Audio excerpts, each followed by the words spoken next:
اعوذ باللہ من الشیطان الرجیم، بسم اللہ الرحمن الرحیم۔ الحمدللہ DQ 2024 اس ضمن میں ہمارا 12واں پارہ الحمدللہ اللہ کے فضل و کرم سے شروع ہو رہا ہے، سورہ ہود سے ہے۔ تو آئیے تلاوت کلام پاک کے ذریعے سے ہم آج کی کلاس کا آغاز کریں گے۔ میں حفصہ شاہد کو دعوت دیتی ہوں کہ وہ آئیں تلاوت کلام پاک کے ذریعے سے اس کلاس کا آغاز کریں۔ حفصہ شاہد۔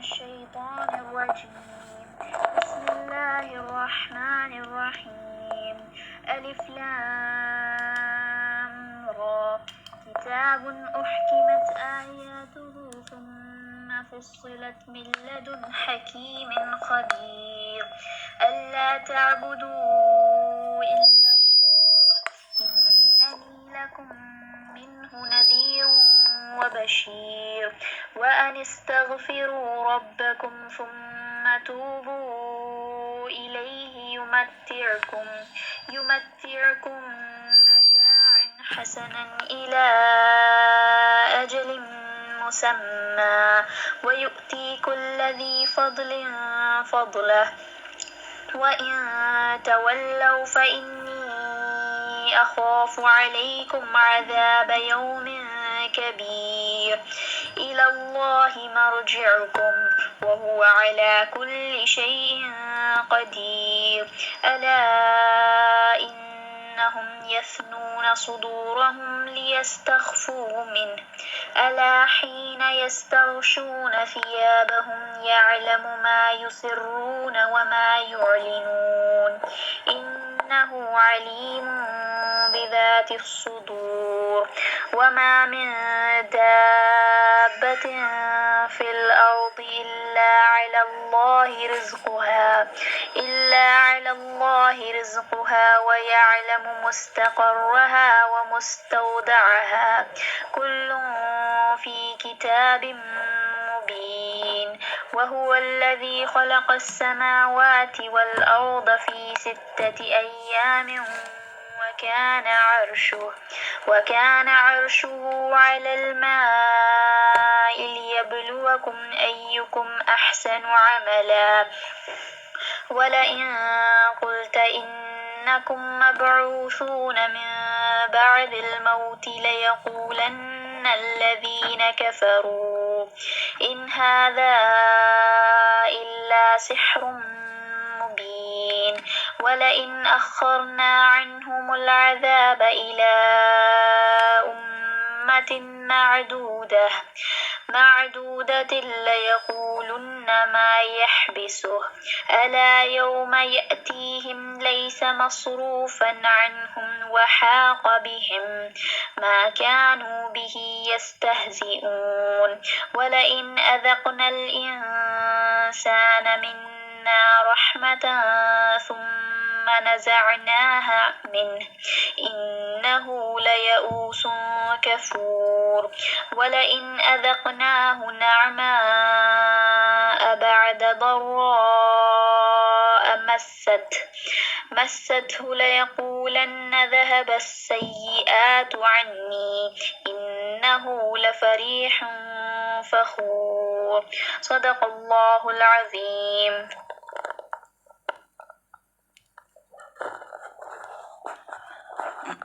صدق اللہ العظیم۔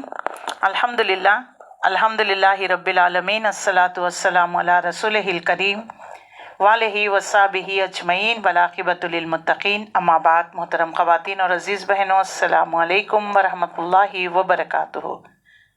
اعوذ باللہ من الشیطان الرجیم، بسم اللہ الرحمن الرحیم۔ رب اشرح لی صدری ویسر لی امری واحلل عقدۃ من لسانی یفقہوا قولی۔ رب زدنی علما اللہم انفعنا بما علمتنا وعلمنا ما ینفعنا وزدنا علما۔ اللہم انی اسألک الہدی والتقی والعفاف والغنی۔ اللہم انی اسألک علما نافعا وعملا متقبلا ورزقا حلالا طیبا۔ رب یسر ولا تعسر وتمم بالخیر، رب یسر ولا تعسر وتمم بالخیر۔ اللہ اس قرآن کو ہمارے دلوں کی بہار بنا، ہمارے آنکھوں کا نور، ہمارے قلب کا اطمینان، اور قبر کی وحشت سے ہمیں بچائے رکھنا۔ اے اللہ ہم سب پر اپنی خصوصی رحمتیں اور برکتیں نازل فرما۔ اس قرآن کے بدولت ہم سب کی پریشانیاں دور فرما دے، مشکلات کو آسان کر دے۔ جتنے ہمارے کام رکے ہوئے ہیں اس قرآن کے پڑھنے پڑھانے کے عوض یا رب العالمین ہمارے لیے ہر لمحہ آسان کر دیجئے۔ اے اللہ ہمیں حق کو حق دکھا دیجئے اور اس کی پیروی کرنے کی توفیق عطا فرمائیے، اور باطل کو باطل دکھائیے، اس سے بچائیے۔ ایسا نہ ہو کہ حق اور باطل ہم پر غلط ملت ہو جائے اور ہم بہک جائیں۔ اے اللہ ہمیں نیکوکار پرہیزگار لوگوں کا امام بنائیے، آمین یا رب العالمین۔ اللہم یا معلم آدم و ابراہیم علمنا، اے آدم اور ابراہیم علیہ السلام کو سکھانے والے ہمیں بھی سکھا دے۔ یا مفہم سلیمان فہمنا، اے سلیمان علیہ السلام کو سمجھانے والے ہمیں بھی سمجھا دے۔ اللہم آنس وحشتی فی قبری، اللہ قبر کے وحشت سے ہمیں بچائے رکھنا۔ اللہم ارحمنی بالقرآن العظیم، اے اللہ ہم پر رحم فرما اس قرآن عظیم کی بدولت۔ وجعلہ لی اماما، ہمیں اس کا امام بنا۔ ونورا، نور عطا فرما۔ وہدی ورحمہ، ہدایت اور نور اپنی رحمت عطا فرما۔ اللہم ذکرنی منہ ما نسیت وعلمنی منہ ما جہلت، اللہ جو کچھ ہم اس سے بھول گئے ہیں ہمیں اس کو یاد دلا دے، اور ہمیں جو چیز نہیں معلوم وہ ہم پر واضح کر دے۔ وارزقنی تلاوتہ آناء اللیل وآناء النہار واجعلہ لی حجۃ یا رب العالمین، اے اللہ اس کو ہم رات اور دن پڑھنے والے بنا دے۔ اے اللہ قیامت کا دن یہ ہمارے حق میں حجت قائم کرنے والا بنا دے، آمین یا رب العالمین۔ الحمدللہ ہمارے دور قرآن کے سلسلے میں اللہ کا شکر و احسان ہے، 12ویں پارے میں پہنچے ہوئے ہیں۔ سورہ ہود سے جو ہے ابتدا ہو رہی ہے، تو آئیے ہم سورہ ہود کو شروع کرتے ہیں۔ جیسا کہ یہ تیسرا گروپ شروع ہو رہا ہے، پہلا گروپ سورہ فاتحہ سے لے کر سورہ الانعام تک پہلا گروپ رہا ہے، اس میں ایک مکی دور کا سورہ سورہ فاتحہ، باقی تمام مدنی دور کی صورتیں۔ سیکنڈ گروپ 2 مکی دور کی صورتیں، 2 مدنی دور کی صورتیں۔ سورہ آراف اور سورہ الانعام یہ دونوں مکی دور کی صورتیں ہیں۔ سورہ انفال، سورہ توبہ مدنی دور کی صورتیں۔ اس میں ایڈریسیو پہلے گروپ میں ایڈریسیو اہل کتاب رہے ہیں، سیکنڈ گروپ میں ایڈریسیو مشرکین مکہ رہے ہیں، اور یہ تیسرا گروپ جو ہے بہت کٹھن مرحلوں میں نازل کیا گیا، سوشل بائیکاٹ کیا گیا تھا، جو 2 ہجرتیں حبشہ ہو چکی، اور حضرت خدیجۃ الکبریٰ رضی اللہ تعالیٰ عنہ، حضرت ابو طالب دونوں کا انتقال، مشرکین مکہ شیر بن گئے، رسول اللہ صلی اللہ علیہ وسلم پر طرح طرح کی اذیتیں دینے لگے۔ ایسے حالات میں یہ کشمکش والے صورتیں ہیں جو سورہ یونس سے لے کر سورہ مومنون تک، جو 14 صورتیں مکی دور کی صورتوں پر مشتمل ہے۔ ایک مدنی دور کا صورت آئے گا، سورہ نور ہوگا۔ تو رسولوں کی دعوت کو کس طریقے سے ان کی قوم نے رد کر دیا، انہوں نے ایک اللہ کی طرف دعوت دی، کچھ اجر نہیں طلب کیا، لیکن ہر زمانے کی ہیومن سائیکالوجی کے عقیدے پر جب زد پڑ گئی، ان کی چودراہٹیں مسندیں ان کے خطرے میں آ گئے، تو وہ حق بات کو جان کر بھی رسولوں کو جھٹلائے، کیونکہ گناہ کی جو لت لگ چکی تھی، گناہ چھوڑنے پر تیار نہیں تھی، لذتیں جو دنیا کے وہ عیش و آرام کی زندگی گزار رہے تھے، حرام خوری کر رہے تھے، ان تمام چیزوں سے باز نہیں آ سکے، لہٰذا حق کو ماننے کی بجائے حق جو لے کر آیا ہے اسی کو ہی جھٹلانے لگے۔ اللہ تعالیٰ نے سورہ آراف میں کیوں نہ ہو جائے، سورہ یونس میں بھی ہم پڑھ کر آئے ہیں، سورہ ہود میں بھی آج پڑھیں گے، قوموں کا تذکرہ کیا ہے، کیسی بڑی بڑی قومیں، مین پاور بھی تھا، اسلحہ بھی تھا ان کے پاس، سب کچھ تھا، ایک ایک قوم میں اللہ نے ایک ایک خوبی دے رکھا تھا، عروج دیا ان کو، لیکن جب انہوں نے اللہ کے ساتھ شرک کیا، اللہ کی آیتوں کا کھلواڑ، اللہ کے رسولوں کو انہوں نے نہ مانا، ان کی نہ تو اطاعت کی، نہ اتباع، نہ ان پر ایمان لے کر آئے، بلکہ معجزات طلب کرنے لگے، اعتراضات کرنے لگے، تو دیکھو اللہ تعالیٰ نے کیسی بڑی بڑی قوموں کو تب و تاراج کر دیا۔ اے مشرکین مکہ، تمہاری حیثیت ہی کیا ہے؟ تم یہ سمجھ رہے ہو کہ کعبۃ اللہ کے متولی ہیں، مجاوری کر رہے ہیں، اس کی دیکھ بھال کر رہے ہیں، حاجیوں کو پانی پلانا، مہمان نوازی کرنا، یہ بڑے بڑے اعمال کی وجہ سے ہم بخشائے جائیں گے؟ ایسا نہیں ہے۔ تم تو چھوٹے چھوٹے قبیلوں میں رہتے ہو۔ دیکھو پچھلے جو قوم عاد، قوم سمود، نوح علیہ السلام کی قوم، لوط علیہ السلام کی قوم، آئکا والے، طبا والے، مدین والے، دیکھو کیسی بڑی بڑی قومیں جو تکبر کیا کرتے تھے، اترایا کرتے تھے، نمرود کیوں نہ ہو جائے، فرعون کیوں نہ ہو جائے، قارون کیوں نہ ہو جائے۔ دیکھو تمہاری نظروں کے سامنے کیسے ہم نے لاؤ لشکر کے سمیت فرعون کو غرق کر دیا، قارون کو خزانے سمیت کیسے ہم نے زمین میں دھسا دیا۔ اگر یہ داستانیں ہم سنا رہے ہیں تو صرف یہ قصے کہانیاں نہیں کہ سن کر تم چلے جاؤ، نکل جاؤ، بلکہ اس سے عبرت حاصل کرو اور اپنی روش درست کر لو۔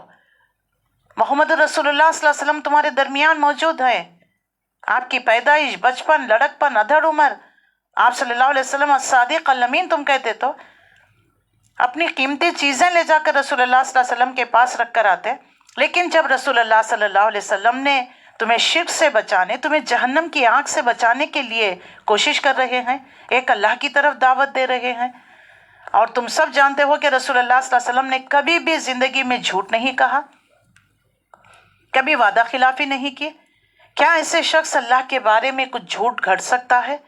دیکھو سوچو تو صحیح تمہاری عقلوں کو کیا ہو گیا ہے۔ سرچنگ کوسچنس ہے۔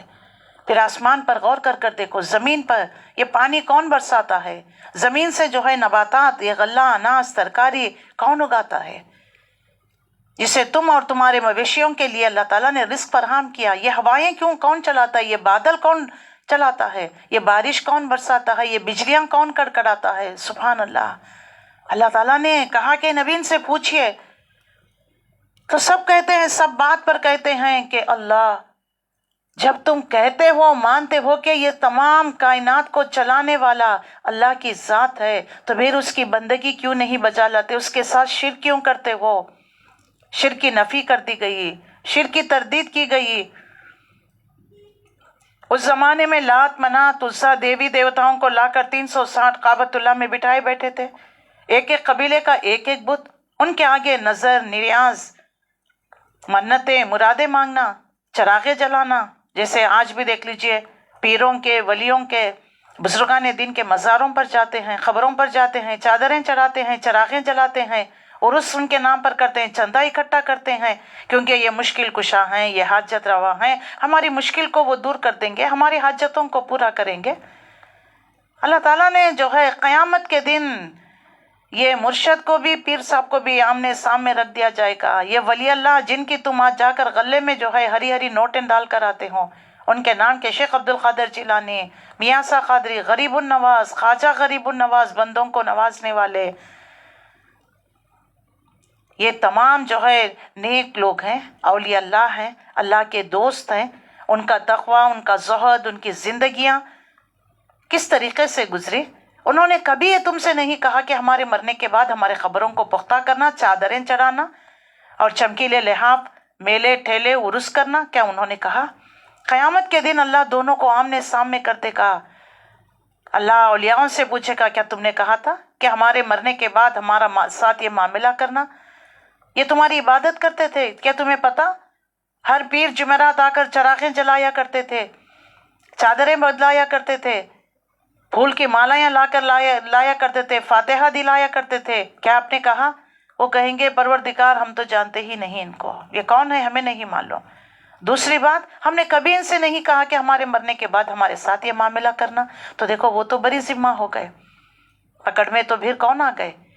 جو اللہ کو چھوڑ کر غیر اللہ کو پکارتا ہے۔ تو اس ضمن میں جو صورتیں نازل کیے گئے، یہ رسولوں کی کشمکش، رسولوں کا سٹرگل رہا، ضد اور حد درم اجڑ جہالت قوموں کے ساتھ کیسا جو ہے رسولوں کا معاملہ درپیش آیا، کیسے انہوں نے رسولوں کو تنگ کیا، پریشان کیا، لیکن پھر بھی دیکھ لیجیے اللہ کے رسولوں نے اپنا اس منصب کو، اس دین کے کام کو نہیں چھوڑا۔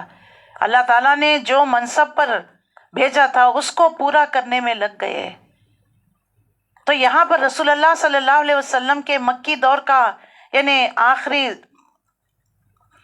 آخری دور ہے، 11، 12، 13، اس دور میں اللہ تعالیٰ نے پے در پہ یہ صورتیں کہ آپ سے پہلے جتنے بھی انبیاؤں کو ہم نے مبعوث کیا ہے نبی صلی اللہ علیہ وسلم، سب کے ساتھ لوگوں نے، ان کی قوموں نے یہی معاملہ کیا، اور تسلی دی گئی اہل ایمان کو کہ جو بھی یہ معاملہ کر رہے ہیں دل شکستہ نہ ہو، اللہ کی خاطر صبر کرو، ایک دن آئے گا یہ دین غالب ہو کر رہے گا، اس کے کیے کا انہیں پتہ چل جائے گا جو غفلت میں پڑے ہوئے ہیں۔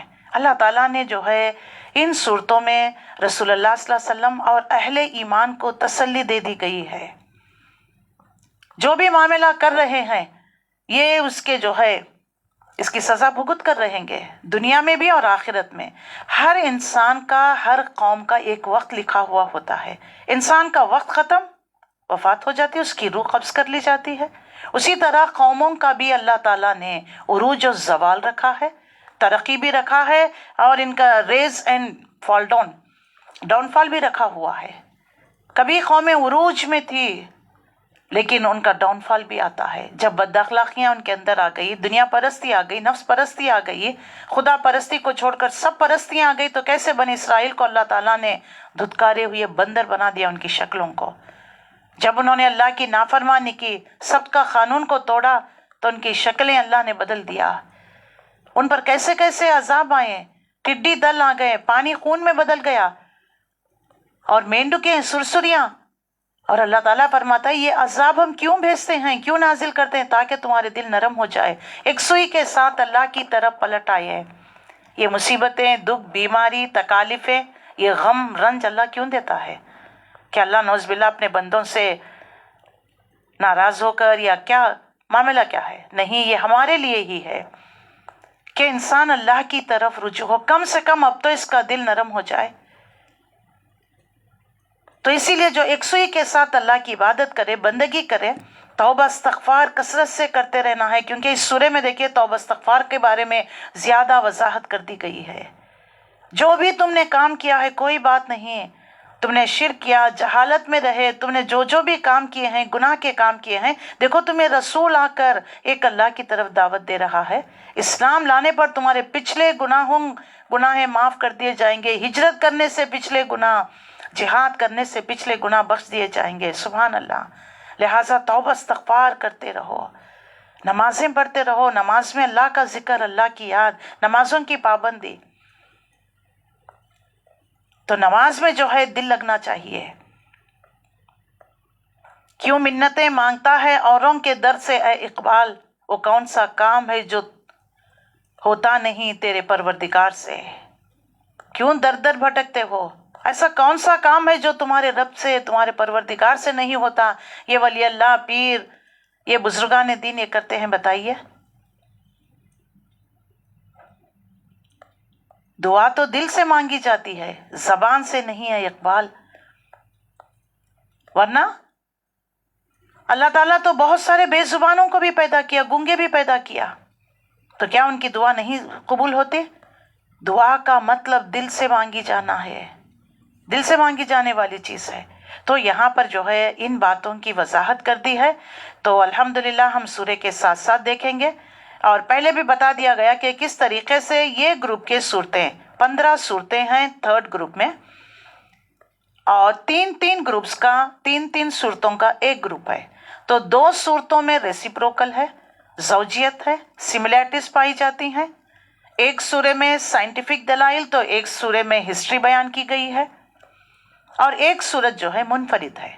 تو تیسرے گروپ کے 3 گروپس میں سے، پہلے گروپ میں سے 3 گروپس کے جو جوڑوں میں سے 3 گروپس میں سے سورہ یونس اور سورہ ہود ایک جوڑے کی شکل، اور جو ہے سورہ یوسف جو ہے منفرد یونیک صورت ہے۔ کل ہم نے سورہ یونس پڑھ چکے، مکمل کر لیے ہیں۔ اس میں بھی دیکھیے انباء الرسول، موسیٰ علیہ السلام کا تفصیل کے ساتھ واقعہ بیان کیا گیا، کس طریقے سے جابر، تکبر، ضد اور حد درمی میں مبتلا فرعون کے دربار میں گئے۔ تو دیکھیے رسول ہو یا اولیاء اللہ ہو جو دین کے دائی واقعی اللہ کا دین کا کام کر رہے ہیں، توحید پر جمے ہوئے ہیں، وہ بادشاہ ہو، وہ وقت کا جابر ہو، کوئی کیوں نہ ہو جائے، حق پیش کرنے کے لیے کبھی ہچکچاتے نہیں، کبھی ڈرتے نہیں۔ تو موسیٰ اور ہارون علیہ السلام چلے گئے، دربار میں گئے، ایک اللہ کی طرف دعوت دی، تو درباریوں نے کیا کہا، اے فرعون تمہیں معلوم ہے کیوں آئے ہیں یہ دو بھائی؟ ہمیں اپنی ملت میں واپس لے جانے کے لیے آئے ہیں، ان کی باپ دادا کی ملت میں لے جانے کے لیے۔ ہر زمانے میں پولیٹیکل ایشو یہی رہا، آج بھی شدھی تحریک کیا جا رہا ہے، تمہارے باپ دادے ہندو تھے لہٰذا ہم تمہاری شدھی کر کر پھر تمہیں ہندوتو میں لے کر جائیں گے، یا نہیں سرزمین کو چھوڑ کر نکل جاؤ، ہمارا اقتدار ہے، ہم جسے چاہیں رکھیں گے، تمہیں سیکنڈ سٹیزن بن کر رہنا چاہیے، ورنہ چلے جاؤ ترکستان، افغانستان، پاکستان، جہاں جانا ہے وہاں جا کر رہو۔ آج بھی مسئلہ نہیں آ رہا ہے، یہ پیش نہیں آ رہا ہے۔ سٹیزن امینڈمنٹ ایکٹ CAC کیا ہوا، اس کا پارلیمنٹ میں پاس بھی کر دیا گیا، لیکن کیا ہوا؟ اللہ تعالیٰ نے کیسے اسی سال دیکھیے کورونا وبا پھیلا دی گئی، کیسا جو ہے یہ معاملہ ختم رہ گیا۔ تو یہ اللہ کی سنت رہی ہے، جب کبھی انسانیت میں بگاڑ آتا ہے، تعلیمات مسخ ہو جاتے ہیں، تو اللہ تعالیٰ اپنے رسولوں کے ذریعے لوگوں کو ہدایت دینے کے لیے، راہ راست پر لانے کے لیے اللہ تعالیٰ وقتاً فوقتاً رسولوں کو بھیجتا ہے۔ جب لوگ ان کی بات مان لیتے ہیں، ایمان لے کر آتے ہیں، تو اللہ تعالیٰ رسولوں کے سمیت انہیں بچا لیتا ہے، اور جو نہیں مانتے ان کو تب و تاراج کر دیا جاتا، کبھی پتھروں کی بارش، کبھی زلزلوں کے ذریعے، کبھی طوفان نوح کے ذریعے، کبھی زمین شق ہوئی اور پوری کی پوری بستی تلپٹ۔ یہ تمام جو ہے ہم سورہ اعراف، سورہ الانعام میں بھی پڑھ چکے ہیں، سورہ یونس میں بھی پڑھ کر آئے ہوئے ہیں، کیسے جو ہے جادوگروں کے سامنے مکالمہ کیا گیا، مقابلہ ہوا، جادوگر سمجھ گئے جو ہم نے کیا وہ جادو، لیکن موسیٰ اور ہارون نے کیا وہ جادو نہیں، فوری کیا کیا انہوں نے، سجدے میں گر پڑے، اور ہم ایمان لے کر آتے ہیں موسیٰ اور ہارون کے رب پر۔ اب اس پر آگ بگولا ہو گیا، بغیر میری اجازت کے تم ایمان لے کر آتے ہو۔ جب ایمان دل میں اتر جاتا ہے تو دیکھیے کیسے بے خوف ہو گئے، کہنے لگے فرعون تیری مرضی، تو جو چاہے ہمارے ساتھ معاملہ کرنا چاہتا ہے کر گزر، تو صرف دنیا کی حد تک ہمیں سزا دے سکتا ہے نا، ہمیں مار سکتا ہے نا، لیکن آخرت میں اس کی جزا ہم پا کر رہیں گے، اور دنیا اور آخرت کا مالک تو اللہ رب العزت ہے۔ حقیقت واضح کھل گئی، حق کھلنے کے بعد انہوں نے دیکھ لیجئے حق کو ایکسپٹ کر لیا۔ میں اور آپ قرآن حق ہے مانتے ہیں، ناظرے پر پڑھتے جاتے ہیں، کبھی توفیق نہیں ہوئی کہ ترجمہ تفسیر پڑھیں، دیکھو تو صحیح یہ کتاب کس کے لیے آئی ہے، ہمیں راہ راست پر چلانے کے لیے آئی ہے، ہمیں جہنم سے بچا کر جنت میں لے جانے کے لیے، اللہ کی ناراضگیوں سے بچنے کے لیے، بچانے کے لیے آئی ہے، اللہ سے تعلق کو مضبوط جوڑنے کے لیے آئی ہوئی ہے، ہماری پچھلی جو ہے تمام جہالت کو دور کرنے کے لیے آئی ہوئی ہے۔ پھر بھی ہم کیا کر رہے ہیں بتائیے؟ تو اگر پچھلے پارے کے 11ویں پارے کا اگر ہم خلاصہ دیکھ لیں تو تعلیم بہت ضروری ہے، لیکن دنیا کی تعلیم کے ساتھ ساتھ دین کا علم بھی بہت ضروری ہے۔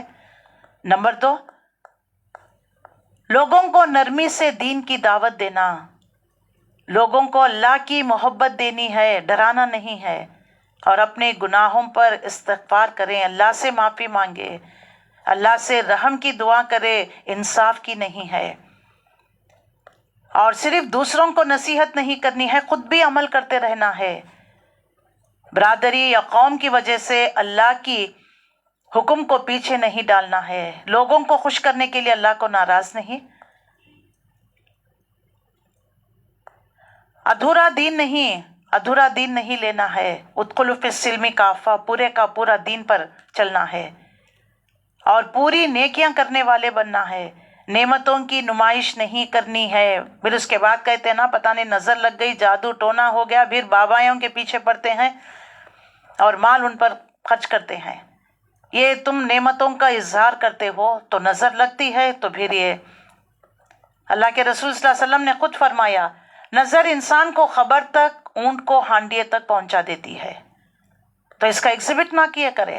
شادی بیاہ میں ایگزیبیشن کے لیے ہی ہم نے بچی کو 51 جوڑے دیے، جوتے، اس کے پرس، پتہ نہیں کیا کیا چیزیں شوبز کرتے ہیں، بلکہ حال لیا ہی جاتا اس لیے تاکہ یہ سب رکھ کر ایگزیبٹ، اور 1-2 چوکیداروں کو بٹھا دیتے ہیں، دیکھو کوئی ہاتھ لگانے نہ پائے، چھونے نہ پائے۔ یہ کیا ایگزیبٹ کر رہے ہیں؟ جن کو نہیں ہے ان کے دلوں میں کیا گزرتی ہے؟ تو یہ سوچنا چاہیے۔ تو اللہ تعالیٰ نمائش کا اظہار کرنے، نعمتوں کا اظہار کرنے کو پسند نہیں کرتا۔ اللہ کا شکر ادا کریے، اطاعت فرما برداری کریے، بجا لائیے اس کے خلاف جو ہے ایگزیبٹ کرنا، لوگوں کے اوپر اپنا روب جھاڑنا، یہ صحیح بات نہیں ہے۔ اور نعمتوں کی نمائش نہیں کرنا ہے۔ اللہ چاہے تو خود نعمتوں کو ظاہر کر دیتا ہے، اور دوسروں کو محبت دینا ہے، تبھی جا کر محبت ملتی ہے۔ اور کوئی بھی مصیبت اور امتحان سے گھبرانا نہیں، یہ ہماری جو ہے ترقی کی سیڑھیاں بن جاتی ہیں۔ یہ مصیبتیں، دکھ، بیماری، تکالیف میں جب ہم اللہ کے قریب آتے ہیں، توبہ استغفار کرتے ہیں، تو دیکھیں انسان کا درجہ مقام بلند ہوتا رہتا ہے۔ انشاءاللہ ابھی اس سورے میں بھی ہم پڑھیں گے۔ اللہ کی رضا پر راضی رہنا، ہر غم میں کہنا کہ اللہ تعالیٰ اس معاملے کی حکمت کو جانتا ہے، اور خود کو اور دوسروں کو قرآن سے جوڑنا، دین کے کام کرنے کے لیے پہلے خود کو مخلص اور صادق ثابت کرنا، اور خود کو اور دوسروں کو قرآن سے جوڑنا۔ یہ باتیں جو ہے الحمدللہ اس میں بتا دی گئی ہیں، پچھلے سورہ میں بھی۔ اب اس سورے کا بھی جسٹ خلاصہ میں نے آپ کے سامنے وضاحت کر دی۔ تو آئیے اللہ کا نام لے کر ہم شروع کرتے ہیں سورہ ہود۔ اعوذ باللہ من الشیطان الرجیم، بسم اللہ الرحمن الرحیم۔ اس میں 123 آیتیں ہیں، 10 رکوعات پر مشتمل ہے۔ الف لام را، کتاب احکمت آیاتہ ثم فصلت من لدن حکیم خبیر، ثم فصلت من لدن حکیم خبیر، اللہ تعبدوا الا اللہ اننی لکم منہ نذیر وبشیر، ونستغفروا ربکم ثم توبوا الیہ یمتیکم متاعا حسنا الی اجل مسمی ویؤتی کل ذی فضل فضلا وَإِن تَوَلَّوْا فَإِنِّي أَخَافُ عَلَيْكُمْ عَذَابَ يَوْمٍ كَبِيرٍ إِلَى اللَّهِ مَرْجِعُكُمْ وَهُوَ عَلَى كُلِّ شَيْءٍ قَدِيرٌ أَلَا إِنَّهُمْ يَثْنُونَ صُدُورَهُمْ لِيَسْتَخْفُوا مِنْهُ أَلَا حِينَ يَسْتَغْشُونَ ثِيَابَهُمْ يَعْلَمُ مَا يُسِرُّونَ مَا يُعْلِنُونَ إِنَّهُ عَلِيمٌ بِذَاتِ الصُّدُورِ وَمَا مِن دَابَّةٍ فِي الْأَرْضِ إِلَّا عَلَى اللَّهِ رِزْقُهَا۔ 12واں پارہ جو شروع ہوتا ہے وَمَا مِن دَابَّةٍ وَيَعْلَمُ مُسْتَقَرَّهَا وَمُسْتَوْدَعَهَا كُلٌّ فِي كِتَابٍ مُبِينٍ وَهُوَ الَّذِي خَلَقَ السَّمَاوَاتِ وَالْأَرْضَ فِي 6 أَيَّامٍ وَكَانَ عَرْشُهُ عَلَى الْمَاءِ لِيَبْلُوَكُمْ أَيُّكُمْ أَحْسَنُ عَمَلًا۔ صدق اللہ العظیم۔ میں نے آپ کو پچھلی بار بھی بتا چکی ہوں کہ سورہ یونس سے لے کر انبیاؤں کے نام پر جو ہے یہ سورے رکھے گئے ہیں۔ سورہ یونس، سورہ ہود، اس کے بعد والی سورہ سورہ یوسف، اس کے بعد آئے گی سورہ ابراہیم۔ انبیاؤں کا ذکر تذکرہ کیا گیا ہے۔ اگر پورے ہم جو ہے اس سورے کے مضمون پر اگر غور کریں تو ایسا محسوس ہوتا ہے کہ رسول اللہ صلی اللہ علیہ وسلم کے مکہ معظمہ کے آخری دور میں یہ سورے نازل کیے گئے ہیں۔ آپ صلی اللہ علیہ وسلم کو اور اہل ایمان کو تسلی دینا مقصد تھا کہ دیکھو یہ کس طریقے سے یہ رسول اللہ صلی اللہ علیہ وسلم اور اہل ایمان کو جس طریقے سے وہ پریشان کر رہے تھے، فزیکل پرسیکیوشن، تو لوگوں نے تو 2 ہجرتیں حبشہ ہو چکی۔ تو اللہ تعالیٰ یہاں پر اسی بات کو وضاحت، تسلی دی جا رہی ہے کہ گھبراؤ نہیں، وہ وقت قریب ہے۔ الف لام را پہلے بھی بتا چکی ہوں، حروف مقطعات ان کو الگ الگ پڑھا جائے گا۔ یہ حتمی ہے، یقینی ہے، حق ہے، یہ قرآن کا حصہ ہی ہے۔ اس کے بارے میں اس کے معنی مفہوم تو نہیں معلوم، لیکن الف پر 10، لام پر 10، میم پر 10، 30 نیکیاں ملیں گی، رسول اللہ صلی اللہ علیہ وسلم نے فرمایا۔ اور دوسری بات واضح کر دی گئی، مشرکین مکہ کو چیلنج کرنا تھا کہ الف لام میم یا الف لام را، اس کے الفابیٹس جو ہے حروف تہجی کے بارے میں تم نہیں جانتے، اور تم کہتے ہو کہ یہ قرآن انسان کا گھڑا ہوا، انسان کا لکھا ہوا، اور خود نبی صلی اللہ علیہ وسلم اپنے سے گھڑ کر لے کر آئے ہیں۔ جنات آتے ہیں، ان کو پڑھا کر سکھا کر جاتے ہیں، کچھ علماء کو آپ نے قید کر کر رکھا، ان سے سیکھ کر آ کر روب جھاڑتے ہیں، طرح طرح کے اعتراضات۔ ان اعتراضات کا جواب اللہ رب العزت نے دے دیا ہے۔ الف لام را، اس کے حروف تہجی تمہیں نہیں معلوم، اس کتاب کے بارے میں تم اس طرح کی باتیں کہتے ہو، بلکہ تنزیل من رب العالمین، یہ رب العالمین کی طرف سے نازل کردہ کتاب ہے۔ نمبر 2، پیشن گوئی کہ آج تم اس کتاب کو جھٹلاتے ہو، تو دیکھو ایک وقت آئے گا، یہ حق لے کر آئی ہے، حق کے ساتھ نافذ ہو کر رہے گی۔ سبحان اللہ، پیشن گوئی کی گئی ہے۔ اور اس سورے میں یہ سورہ اور سورہ یونس دونوں ایک ہی زمانے کے نازل شدہ صورتیں ہیں۔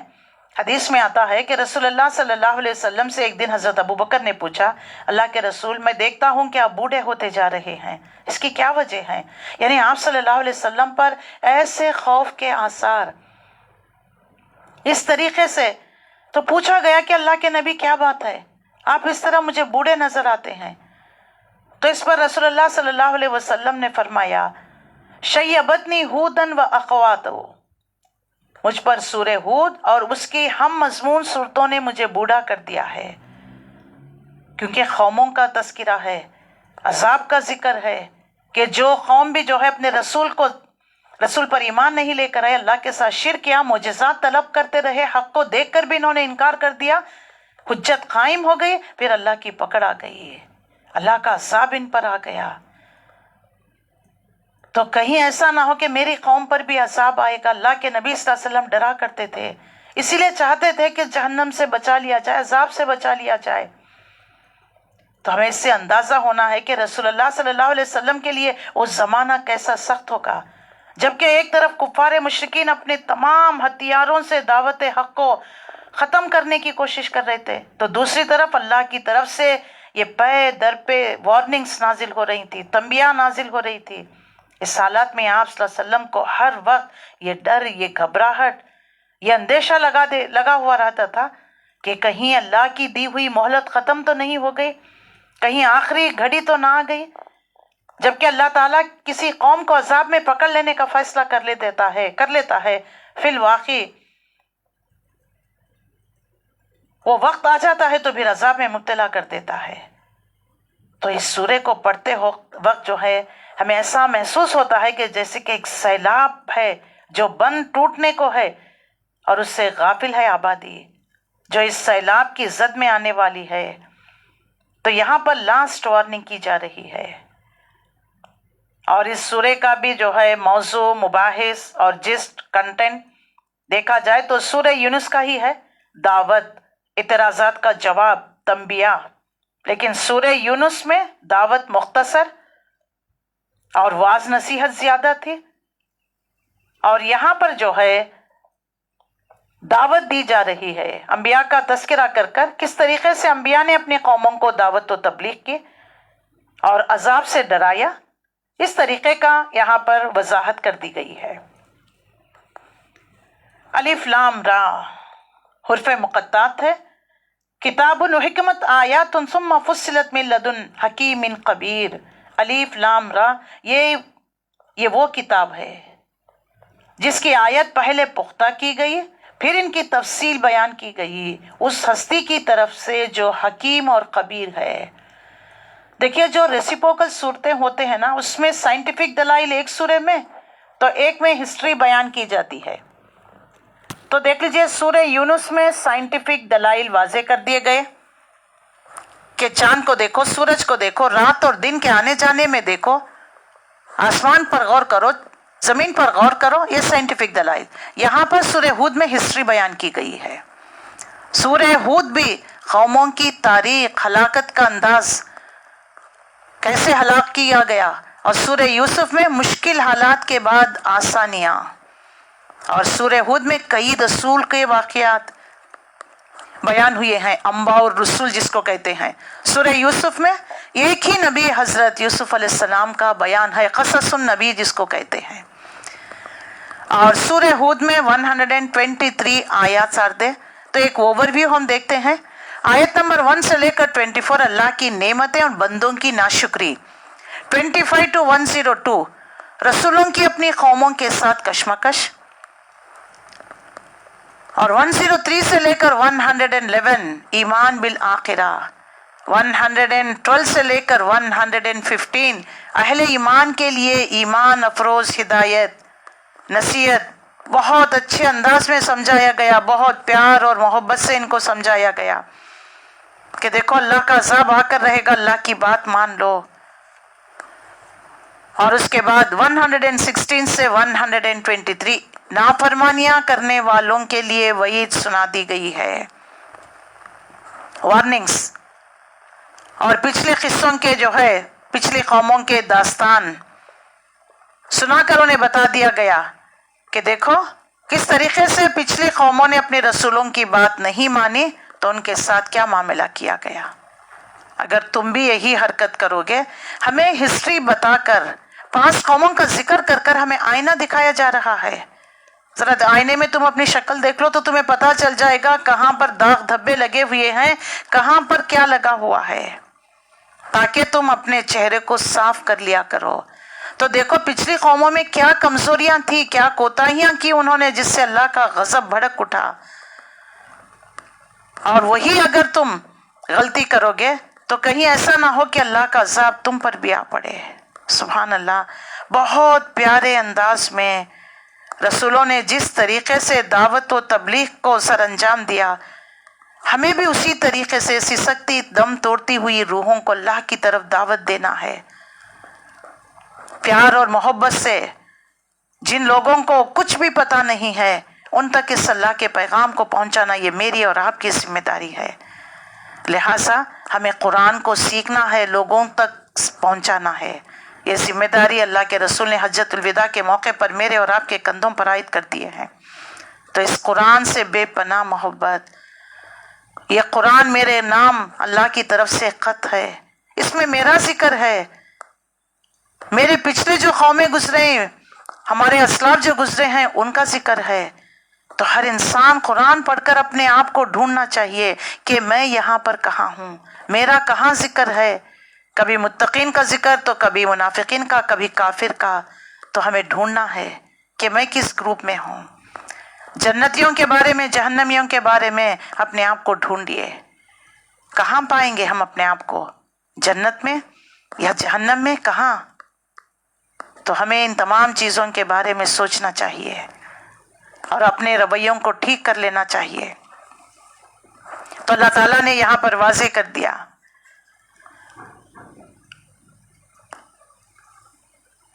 کہ جو حرف مقدسہ سے جو یہ سورہ شروع ہو رہا ہے، اس کے بارے میں اللہ کے رسول نے پوچھا، نہ اللہ نے بتایا، نہ جبرائیل سے نبی صلی اللہ علیہ وسلم نے پوچھا، نہ نبی صلی اللہ علیہ وسلم نے صحابہ کو بتایا. تو لہٰذا صرف ہمیں بھی اس پر جو ہے یقین رکھنا ہے، ایمان رکھنا ہے، اس کو ایز اٹ از ہمیں پڑھنا ہے. اور یہ آیتیں نازل کی گئی، پھر اس کے بعد اس کو پختہ کیا گیا. یہ اللہ کی طرف سے فرمان ہے، یور میجسٹری، یور ہائنس. یعنی دیکھیے حکومت کی طرف سے جو بھی فرامین جاری کیے جاتے ہیں، فرمان جاری کی جاتی ہے نا، government of Andhra Pradesh, government of Karnataka, جو بھی آتا ہے، تو اس رولز کو آپ بریک نہیں کر سکتے بغیر چون چرا، پسند ہو ناپسند ہو. We will obey, we have to obey. اور ٹیکس پے کرنا تو بس پے کرنا جی. واویلا کر لیں، کتنا بڑھا دیے ہیں، قیمتیں بڑھ گئی ہیں، پرائسز ہائی ہو گئے ہیں، کمائی کچھ نہیں، یہ سب واویلا کر لیں، لیکن ٹیکس دینا تو پھر دینا. تو ہم جب حکومت کے جو ہے رولز کو، پالیسیز کو بریک نہیں کرتے، بریک کرنے پر پینالٹی دینا پڑتا ہے، تو پھر اللہ کے قوانین، اللہ کے رولز اینڈ ریگولیشنز کو کس طرح ہم بریک کر سکتے ہیں؟ یہ اللہ کی طرف سے فرمان ہے جس کی آیت پختہ اور مفصل ارشاد ہوئی ہے. یہ کوئی اٹل پچو نہیں ہے، یہ مذاق کے طور پر نہیں، کسی انسان کا لکھا ہوا نہیں کہ مانے تو مانو، نہ مانے تو بھی کوئی بات نہیں جی. نہیں، یہ اللہ کی طرف سے ہے، اٹل ہے. اللہ نے واضح کر دیا ہے اس میں، اللہ کی طرف سے یہ فرمان ہے، مفصل ہے، ایک دانا اور باخبر ہستی کی طرف سے.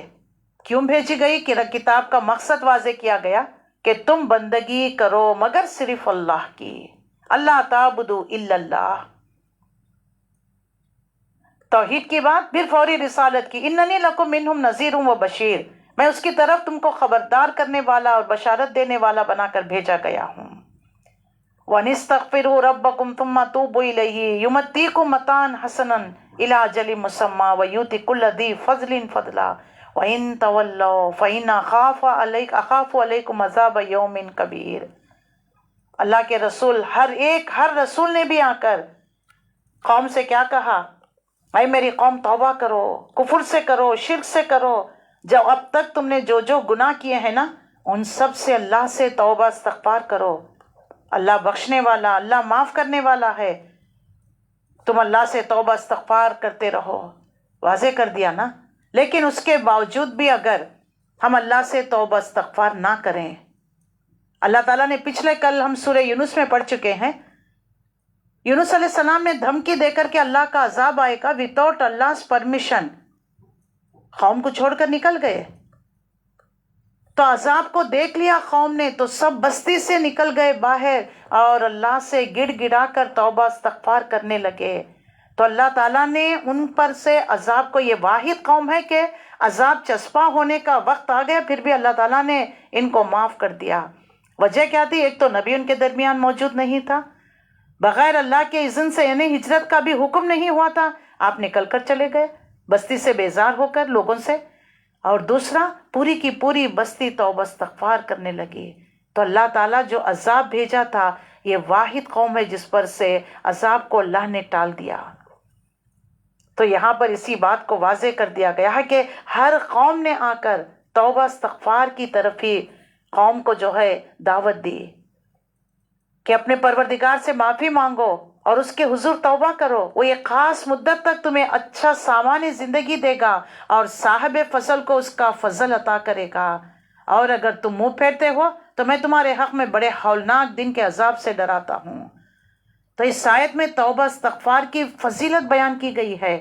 توبہ استغفار سے اصل مطلوب تو اپنے گناہوں کی بخشش ہے۔ توبہ استغفار سے کیا ہوتا ہے؟ پہلے تو گناہوں کی بخشش، انشاءاللہ یہ دور قرآن کے مکمل ہونے کے بعد توبہ استغفار پر جو ہے خاص لیکچر دیا جائے گا کہ اس کے فائدے کیا ہیں، اس کی فضیلتیں کیا ہیں، کیوں توبہ استغفار کرنا ہے، ہر نبی نے آ کر توبہ استغفار کرنے کو کیوں حکم دیا۔ توبہ کا مطلب کیا ہے؟ جو گناہ کر رہے تھے ان گناہوں سے رجوع کرنا، ندامت، پلٹنا، شرمندگی محسوس کرنا۔ اللہ تعالیٰ نے دیکھ لیجئے پہلے انسان ابو البشر آدم علیہ السلام، اور ان کی شریعت کیا تھی؟ لا تقربا ہذہ الشجرہ، دیکھو اس درخت کے قریب نہ پھٹکنا۔ لیکن فوسوس لہما، شیطان نے کیسے وسوسوں میں مبتلا کیا، آخر کار جو ہے اپنی ڈھب پر لے کر آیا اور انہوں نے ان سے وہ کام کرایا جسے اللہ نے منع کیا تھا۔ تو نتیجہ کیا ہوا؟ انہوں نے پھل کو چکھ لیا۔ دیکھیے پہلا گناہ اللہ کی نافرمانی، اللہ کے حکم کو ٹالنا تھا۔ اللہ نے جس سے منع کیا اس سے رک جانا، جسے کرنے کا حکم اس سے کر گزرنا، یہی اطاعت، یہی فرما برداری۔ تو اللہ نے دونوں کو منع کیا تھا کہ لا تقربا ہذہ الشجرہ، لیکن آخر کار کیا ہوا؟ کیا شیطان نے وسوسے میں ڈالا، پھسلایا، بہلایا، آخر کار وہ گناہ کرا دیا ان سے۔ اب جیسے گناہ ہوا ندامت، شرمندگی محسوس کرنے لگے، جنت کے پتوں سے اپنے آپ کو ڈھانپنے لگے۔ تو دیکھیے جب اللہ سے جو ہے توبہ استغفار کرنا چاہتے ہیں لیکن کلمات نہیں معلوم، تو پہلا جو ہے انسان کے گناہ پر توبہ۔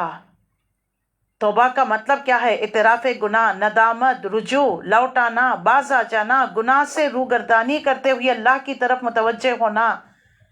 توبہ کرنے والے کو تائب کہتے ہیں، اس سے تواب ہے، اللہ کی عظیم صفت ہے جس کے معنی بہت توبہ قبول کرنے والا، توبہ کی توفیق دینے والا، کسی کے گناہ معاف کر کر اسے اپنے فضل و کرم سے نوازنے والا۔ سبحان اللہ۔ تو ہر نبی نے آ کر، ہر رسول نے آ کر اپنی قوم کو توبہ کا حکم دیا، توبہ کرو۔ اب تک جو تم نے اللہ کے ساتھ شرک کیا، اس کے حقوق میں، ذات میں، اختیارات میں، اس کی ربوبیت میں، اس کی الوہیت میں، ابھی بھی وقت ہے۔ موسیٰ نبی نے دیکھ لیجئے بنی اسرائیل کے 70 افراد کو لے کر نہیں گئے اللہ سے توبہ استغفار کرانے کے لیے۔ تو لہٰذا ہر قوم نے جو ہے اللہ سے توبہ استغفار کرنے کا ہر نبی نے کہا، اور توبہ استغفار پہلا جو دعا سکھائی گئی، ربنا ظلمنا انفسنا وَإِن لَّمْ تَغْفِرْ لَنَا وَتَرْحَمْنَا لَنَكُونَنَّ مِنَ الْخَاسِرِينَ، سورہ اعراف 23۔ اللہ تعالیٰ نے دونوں کو کلمات سکھائے، فَتَلَقَّىٰ آدَمُ مِن رَّبِّهِ كَلِمَاتٍ فَتَابَ عَلَيْهِ إِنَّهُ التَّوَّابُ الرَّحِيمُ۔ آدم علیہ السلام نے اپنے رب سے عاجزی اور معافی کے چند کلمات سیکھے، اللہ نے ان کی توبہ قبول فرمائی، بے شک وہی بہت توبہ قبول کرنے والا مہربان ہے۔ قرآن مجید میں بہت ساری جگہوں پر اللہ تعالیٰ نے جو ہے توبہ کرنے کا حکم توبہ کو جو توبہ کر کر لوٹ آتا ہے، ان اللہ یحب التوابین و یحب المتطہرین، بے شک اللہ بہت توبہ کرنے والوں سے محبت کرتا ہے اور پاکیزگی اختیار کرنے والوں سے بھی محبت کرتا ہے۔ پاکیزی ظاہری ہے، باطنی توبہ، باطن کی جو ہے پاکیزگی وہ توبہ ہے۔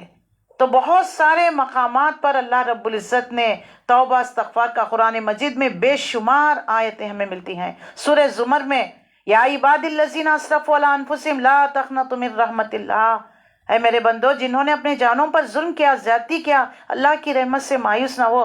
گناہ کر کر بھی اللہ تعالیٰ نے اپنا رشتہ ناتا اپنے بندے سے نہیں توڑا، بلکہ بڑے محبت سے چاہت سے، اے میرے بندو جنہوں نے اپنی جانوں پر زیادتی کی، اللہ کی رحمت سے مایوس نہ ہو۔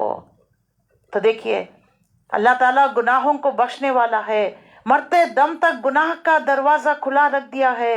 غرغرہ آنے سے پہلے ہی توبہ استغفار کر لیجئے، معافی تلافی، اللہ کی رحمت سے مایوس نہ ہو، بے شک اللہ سارے گناہوں کو معاف فرما دیتا ہے۔ اور اللہ کے سوا کون ہے معاف کرنے والا؟ چاہے آسمان کے تارے کی مانند، زمین کے ذرات کی مانند، سمندر کی جھاگ کے مانند اگر انسان گناہ کیا ہے، سچے دل کے ساتھ ندامت توبہ استغفار کرے گا، پلٹ آئے گا، تو اللہ تعالیٰ اس کو بخش دے گا۔ حج کرنے سے گناہ معاف ہو جاتے ہیں، عمرہ کرنے سے معاف ہو جاتے ہیں، سچے دل سے توبہ استغفار کرنے سے معاف ہو جاتے ہیں۔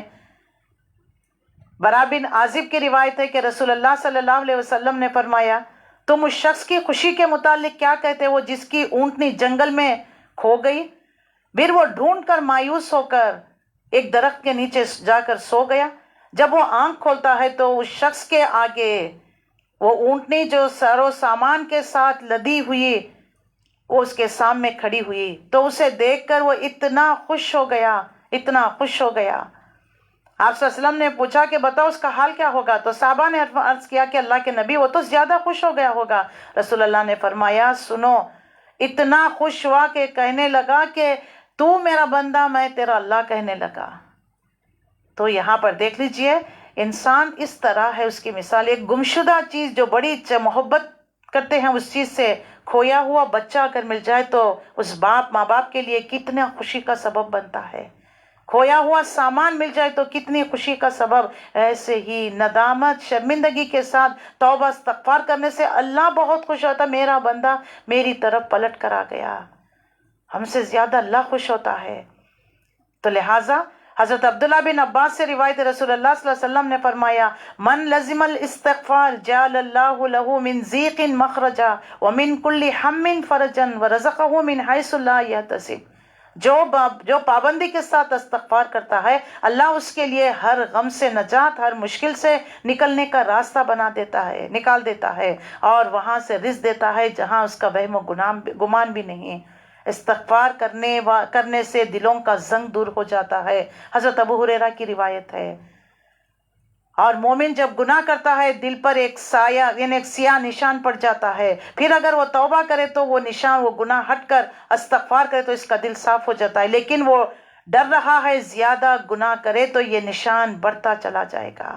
اگر وہ اکڑ جاتا ہے، گناہ پہ گناہ کرنے لگتا ہے، ابھی نہیں بعد میں کر لیں گے، بڑھاپے میں کر لیں گے، اب ایک عمرہ کریں گے تو پورا جو ہے کلیئر ہو جائے گا، پھر نیا اکاؤنٹ کھول سکیں گے، یہاں تک کہ اس کا پورا دل اپنی لپیٹ میں لے لیتا ہے۔ ران علی قلوبہم ما کانوا یکسبون، سورہ مطففین میں پڑھتے ہیں ان کے دلوں پر زنگ چڑھ گیا ہے گناہوں کی وجہ سے۔ اور تو اس طرح دیکھ لیجئے دل پورا گناہ گار دل بن جاتا ہے۔ رسول اللہ صلی اللہ علیہ وسلم کثرت سے استغفار کیا کرتے تھے، آپ کا اپنا معمول یہ تھا کہ ایک دن میں 70 بار، ایک روایت میں آتا ہے 100 مرتبہ آپ استغفار کیا کرتے تھے، حضرت ابو ہریرہ کی روایت ہے۔ اور آپ صلی اللہ علیہ وسلم دعا بھی کیا کرتا ہے، واللہ انی لا استغفر اللہ واتوب الیہ فی اليوم اکثر من 70 مرہ، خدا کی قسم میں روزانہ 70 مرتبہ سے زیادہ بارگاہ خدا میں استغفار اور توبہ کرتا ہوں۔ تو دیکھ لیجئے اولیاء اللہ کا، نیک لوگوں کا بھی شیوا یہی رہا کہ میرے دل پر کبھی بھی جب پردہ آ جاتا ہے میں تو اللہ سے ایک دن میں 100 مرتبہ استغفار کرتا ہوں۔ استغفار کی بہت ساری جو ہے فائدے بھی ہیں، انشاءاللہ ایک اسپیشل ہم لیکچر کریں گے اس پر. لیکن ہمیں اب چلتے پھرتے اٹھتے بیٹھتے، اگر ڈرائیونگ کر رہے ہیں، گھر میں کچھ آپ کام کر رہے ہیں، استغفر اللہ کثرت سے ایک ایک گناہ کو یاد کر کر ندامت شرمندگی سے، تو دیکھ لیجئے اس کے کیا فائدے ہوں گے. اگر یہ دعا پڑھ سکتے ہیں استغفر اللہ ربی من کل ذنب واتوب الیہ، تو کیا اس کے فائدے؟ پریشانیاں کم ہو جائیں گی. نمبر 2، حالات اچھے ہو جائیں گے، مشکلات آسان ہو جاتی ہیں، مال میں اضافہ ہوتا ہے، اور جو ہے بعض مقام پر آتا ہے ترقی ہوتی ہے، پوزیشن سٹیٹس آپ کو ملتا ہے، مال میں، عزت میں، شہرت میں، ہر ایک میں جو ہے ترقی ملتی ہے. تو رسول اللہ اکثر اوقات میں ان کلمات کو دہرایا کرتے، سبحانک ربنا و بحمدک اللہم اغفر لی، اے ہمارے رب تو پاک ہے، ہر تعریف کا لائق ہے، اللہ ہمیں بخش دے، اللہ ہمیں بخش دے. اللہ تعالیٰ نے خود رسول اللہ صلی اللہ علیہ وسلم کو اذا جاء نصر اللہ والفتح، اس میں آخری آیت دیکھ لیجئے، سبحانک ربنا و بحمدک اللہم اغفر لی انک انت التواب الرحیم. اللہ نے توبہ استغفار کرنے کا حکم دے دیا گیا ہے. تو جو بھی جسی کا کام نہیں بن رہا ہے، رزق میں کمی ہے، کوئی رشتہ نہیں آ رہا ہے، بگڑے ہوئے کام سدھارنا ہے، مال و دولت میں فراروانی، بچے فرمانبردار، جو بھی پریشانی، آج سے کثرت استغفار پڑھتے رہیے. تو انشاءاللہ العزیز اللہ تعالیٰ جو ہے مشکل کو دور کر دے گا. استغفار سے جو ہے مشکلات دور ہو جاتی ہیں، تو ان کو ہمیں پڑھتے رہنا چاہیے. یہاں پر جو ہے ہود علیہ السلام، قوم عاد میں جو ہے ہود علیہ السلام آئے، انہوں نے اپنی قوم سے کہا کہ اللہ کی طرف پلٹ آؤ، اللہ سے معافی مانگو، پلٹ آؤ، ایک مدت خاص تک تم کو اچھا سامان زندگی دے گا، ہر صاحب فضل کو اس کا فضل عطا کرے گا. اگر تم منہ پھیرتے ہو تو تمہارے حق میں ایک بڑے ہولناک دن کے عذاب سے ڈراتا ہوں. بڑا ہولناک دن کون سا دن؟ قیامت کا دن. جب قیامت برپا ہوگی، اول سے لے کر آخری انسان تک کو اٹھایا جائے گا، تو پھر سب کا حساب لیا جائے گا. تو توبہ استغفار کرنے والا زندہ رہے گا، اسے متاع حسن سے نوازا جائے گا. متاع حسن سے مراد پاکیزہ حلال رزق، رزق میں برکت، قلبی اطمینان، سکھ چین کی زندگی. ایک دوسرے مقام پر بھی اللہ تعالیٰ اس قوم پر عذاب نازل نہیں کرتا جس میں توبہ استغفار کرنے والے لوگ موجود ہوں. تو استغفار سے ایسی پریشانیاں، بلائیں دور ہوتی ہیں جیسے صدقے سے ہوتی ہے. متاع حسنہ، متاع غرور، متاع حسن کے مقابلے میں اللہ نے کافروں کے لیے متاع غرور کا لفظ استعمال کیا ہے. یعنی کافروں کو جو بھی نعمتیں دی ہیں نا، اس پر وہ اتراتا ہے، غرور کرتا ہے. دیکھو تم توبہ استغفار کرو یا نہ کرو، الاللہ مرجعکم، تم سب کو لوٹ کر میری ہی طرف آنا ہے، وہو علی کل شیء قدیر. اللہ تمہیں بتا دے گا. مجرموں کو واضح کر رہا ہے کہ دیکھو اللہ تمہیں بتا دے گا کہ تم دنیا میں کیا کر کر آئے ہوئے ہو. وہو علی کل شیء قدیر. اور دیکھو یہ لوگ اپنے سینوں کو موڑتے ہیں تاکہ اس سے چھپ جائیں، یعنی رسولوں سے کترایا کرتے تھے، کنی کترایا کرتے تھے. نوح علیہ السلام کے زمانے میں بھی دیکھ لیجئے، نوح علیہ السلام نے جب ان کو دیکھا کرتے تو ان کو تبلیغ کرتے تو دیکھ کر راستہ بدل لیتے. نوح علیہ السلام کو دیکھتے تو اپنے کانوں میں انگلیاں، تو اشارے سے کہتے تو اپنی آنکھوں پر پردہ ڈال لیا کرتے. تو حتی الامکان جو وسائل، جو سورس، جو مینس ہیں، ہر زمانے میں ان تمام مینس کو استعمال کر کر اللہ کی دعوت کو پہنچانے کی کوشش کرنا ہے. اللہ ان مجرموں کے بارے میں فرمایا دیکھو یہ لوگ اپنے سینوں کو موڑتے ہیں تاکہ اس سے چھپ جائیں. خبردار جب یہ کپڑوں سے اپنے آپ کو ڈھانپ لیتے ہیں تاکہ رسول ہمیں پہچانے نہ. آج بھی دیکھ لیجئے، پہچانتے ہیں، راستے میں ملتے ہیں، کبھی آن لائن دکھتے ہیں، سلام دعا کرتے ہیں، فوری غائب ہو جاتے ہیں. پوچھیں گے کیوں کلاس میں نہیں آئے، کیا مسئلہ ہے، کیوں نہیں آ رہے؟ اب لیکچر دیں گے، قرآن سنیے، قرآن کو سننا ہے. لوگ کنی کتراتے ہیں. نصیحت کسی کو پسند نہیں آتی، بچوں کو پسند نہیں آتی تو بڑوں کو کیا پسند آئے گی؟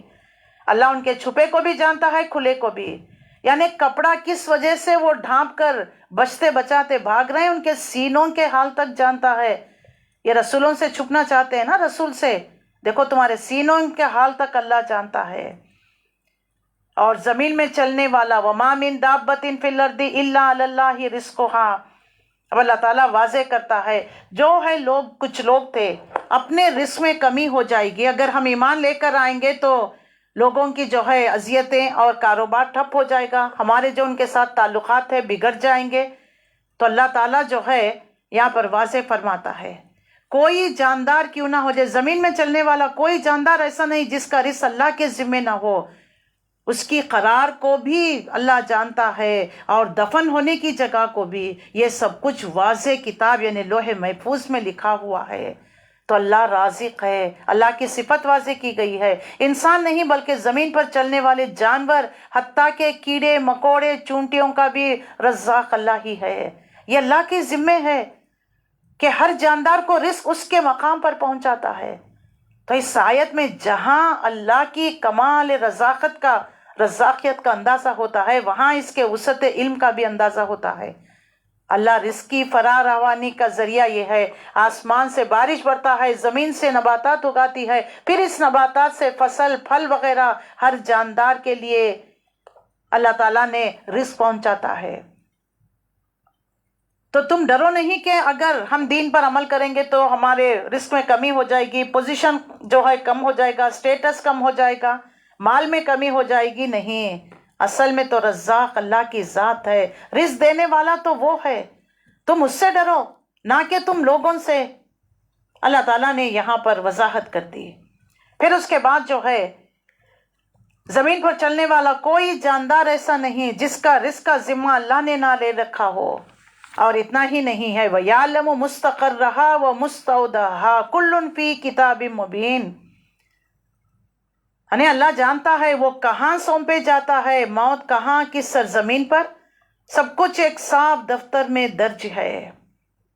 کہاں پیدا ہوتا ہے، اب یہاں سے لوگ اکثر ڈیلیوری کو انڈیا میں چلے جاتے ہیں، اکثر لوگ جو ہے موت جہاں جس کی لکھی ہوئی ہوتی ہے، سورہ آل عمران میں پڑھ چکے ہیں، وقت اور جو ہے ٹائم لکھا ہوا ہے، جہاں وقت اور ٹائم مکمل انسان گھسیٹا وہاں چلا جاتا ہے۔ تو مستقر رہا، زمین میں کہاں کتنا عرصہ ٹک کر رہو گے، قرار پا کر رہو گے، اللہ کو پتا ہے۔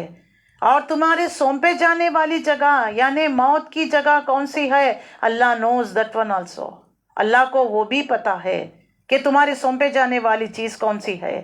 اللہ تعالیٰ نے 50,000 سال پہلے ہی، یہ کائنات بننے سے پہلے ہی اللہ تعالیٰ نے لوح محفوظ میں ان تمام چیزوں کو درج کر کر رکھ دیا ہے۔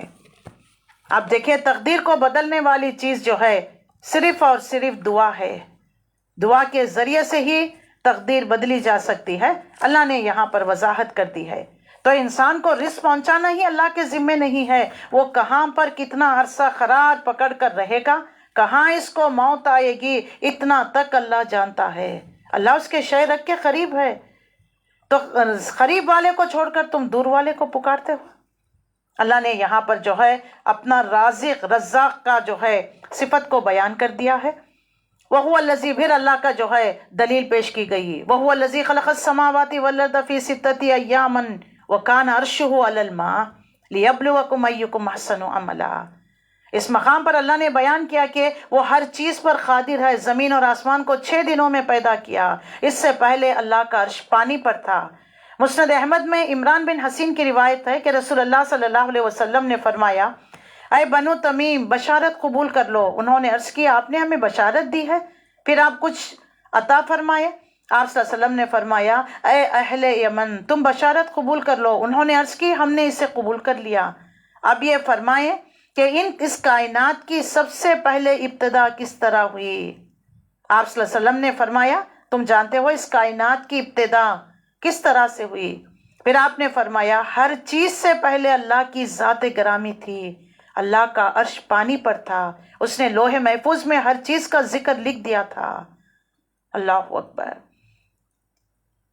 تو لہٰذا یہ جو ہے حدیث ہے جو اللہ کے نبی صلی اللہ علیہ وسلم نے فرمایا۔ مسلم کی ایک روایت ہے، عبداللہ بن عمر ابن العاص سے روایت، رسول اللہ صلی اللہ علیہ وسلم نے فرمایا اللہ تعالیٰ نے تمام مخلوق کی تقدیر کو آسمان و زمین کے پیدا فرمانے سے 50,000 سال پہلے لکھ دیا تھا، اور فرمایا کہ اس وقت اللہ تعالیٰ کا عرش پانی پر تھا۔ بخاری کی روایت حضرت ابو ہریرہ سے روایت ہے، رسول اللہ نے فرمایا اللہ عز و جل نے فرمایا تم خرچ کرو میں تم پر خرچ کروں گا، پھر آپ صلی اللہ علیہ وسلم نے فرمایا اللہ کا ہاتھ بھرا ہوا ہے، رات اور دن مسلسل خرچ کرنا بھی اسے کم نہیں کر سکتا۔ پھر آپ صلی اللہ علیہ وسلم نے فرمایا ذرا غور کرو، اس نے آسمانوں اور زمین کے پیدا کرنے کے لیے اب تک جو کچھ خرچ کیا ہے بلا شبہ اس سے ذرہ برابر بھی کمی نہیں ہوئی۔ اس کے ہاتھ میں جو اس کے ہاتھ میں ہے، اس کا عرش پانی پر تھا، اس کے ہاتھ میں میزان ہے، وہی اس کو نیچے جھکاتا ہے، وہی اس کو اوپر اٹھاتا ہے۔ سبحان اللہ، اللہ کی وحدانیت پر دلالت۔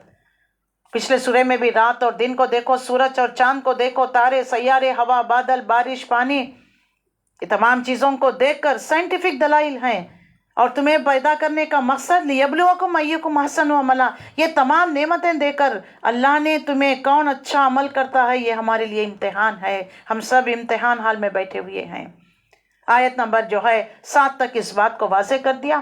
آیت نمبر 7 اور 8 میں اللہ کی عالیشان قدرت کا، اے محمد صلی اللہ علیہ وسلم تم کہتے ہو کہ لوگ مرنے کے بعد تم دوبارہ اٹھائے جاؤ گے۔ مشرکین مکہ آ کر آپ صلی اللہ علیہ وسلم سے سوال کر رہے ہیں، تو منکرین فوراً بول اٹھتے ہیں اگر یہ صحیح، یہ تو سری جادوگری ہے۔ ان ھذا الا سحر مبین، ہر زمانے میں رسولوں کو جادوگر کا، رسول اللہ کو بھی یہاں پر وَلَئِنْ أَخَّرْنَا عَنْهُمُ الْعَذَابَ إِلَىٰ أُمَّةٍ مَّعْدُودَةٍ لَيَقُولُنَّ مَا يَحْسِبُهُ، اگر ایک خاص مدت تک ان کی سزا کو ٹالتے ہیں تو وہ کہنے لگتے ہیں آخر کس چیز نے ان کو روک رکھا۔ ان کی ضد اور حدر میں آ کر رسول اللہ سے اچھا یہ قیامت آئے گی، مرنے کے بعد جی اٹھیں گے، اگر آپ اپنے دعوے میں سچے ہیں، رسول ہیں، تو بتائیے لا کر کھڑا کر دیجئے۔ سوال کیا کرتے تھے، اور آخرکار کس چیز نے آپ کو روک رکھا ہے؟ ہم پر آسمان کا ٹکڑا گرا دے، ہم پر عذاب لے کر آئے، کیا چیز روکے رکھا ہے؟ تو سنو، جس روز اس سزا کا وقت آ جائے گا، وہ کسی کے پھرنے نہ پھر سکے گا، اور وہی چیز ان کو گھیرے میں لے آئے گی جس کا وہ مذاق اڑا رہے ہیں۔ اللہ تعالیٰ نے یہاں پر تنبیہ، وارننگ کر دی ہے ان کے لیے۔ آیت نمبر 9 سے لے کر 11 تک انسان کی کم ظرفی، یعنی چھوٹی سوچ اس کی۔ اگر کبھی ہم انسان کو اپنی رحمت سے نوازنے کے بعد اس کو محروم کر دیتے ہیں، وَلَئِنْ أَذَقْنَا الْإِنسَانَ مِنَّا رَحْمَةً ثُمَّ نَزَعْنَاهُ مِنْهُ إِنَّهُ لَيَئُوسٌ، تو وہ مایوس ہوتا ہے۔ جب رحمتوں سے نواز دیا جاتا پھر اس کو دیکھ کر ہم چھین لیتے ہیں تو مایوس ہو جاتا ہے، ناشکری کرنے لگتا ہے۔ ناشکری کرنے سے، ناقدری کرنے سے نعمتیں چھین لی جاتی ہیں۔ نعمتوں کا صحیح یوٹیلائز کرنا چاہیے، اور نعمتیں اللہ کی دی ہوئی نعمت ہے، تو لہٰذا اللہ کی نعمتوں کو صحیح طریقے سے ہمیں استعمال کرنا ہے۔ جب اللہ کوئی نعمت دے کر چھین لیتا ہے تو انسان کمزور واویلا کرنے لگتا ہے، اللہ کو کوئی نہیں ملا، ہمارے ساتھ ہی یہ مصیبت، ہمارے ساتھ ہی یہ پریشانی۔ جب نعمتیں ملتی ہیں تو اللہ کو کتنا یاد کرتا ہے۔ یہ انسانی سائیکالوجی، ہیومن سائیکالوجی کو یہاں پر اللہ نے واضح کر دیا۔ میں اور آپ اپنے مشکل حالات کو کبھی یاد کریں، کبھی نوکری کا مسئلہ ہو گیا، کبھی چھوکری کا، کبھی شادی کا، کتنا اللہ اللہ اللہ اللہ، صدقہ، خیرات، نماز اور تسبیح ہاتھ سے نہیں، سب کچھ آپ دعا کریے، آپ دعا کریے۔ جیسے ہو گیا پھر دیکھ لیجئے کیسے اپنے حالات کو یاد کریے، ہمیں خود پتہ چل جائے گا کہ ہم شکر گزار بندے یا ناشکری۔ تو اللہ تعالیٰ یہاں پر وہ ناشکری کرنے لگتا ہے۔ اگر اس کو مصیبت کے بعد جو اس پر آئی تھی اسے نعمت کا مزہ چکاتے ہیں تو وہ کہتا ہے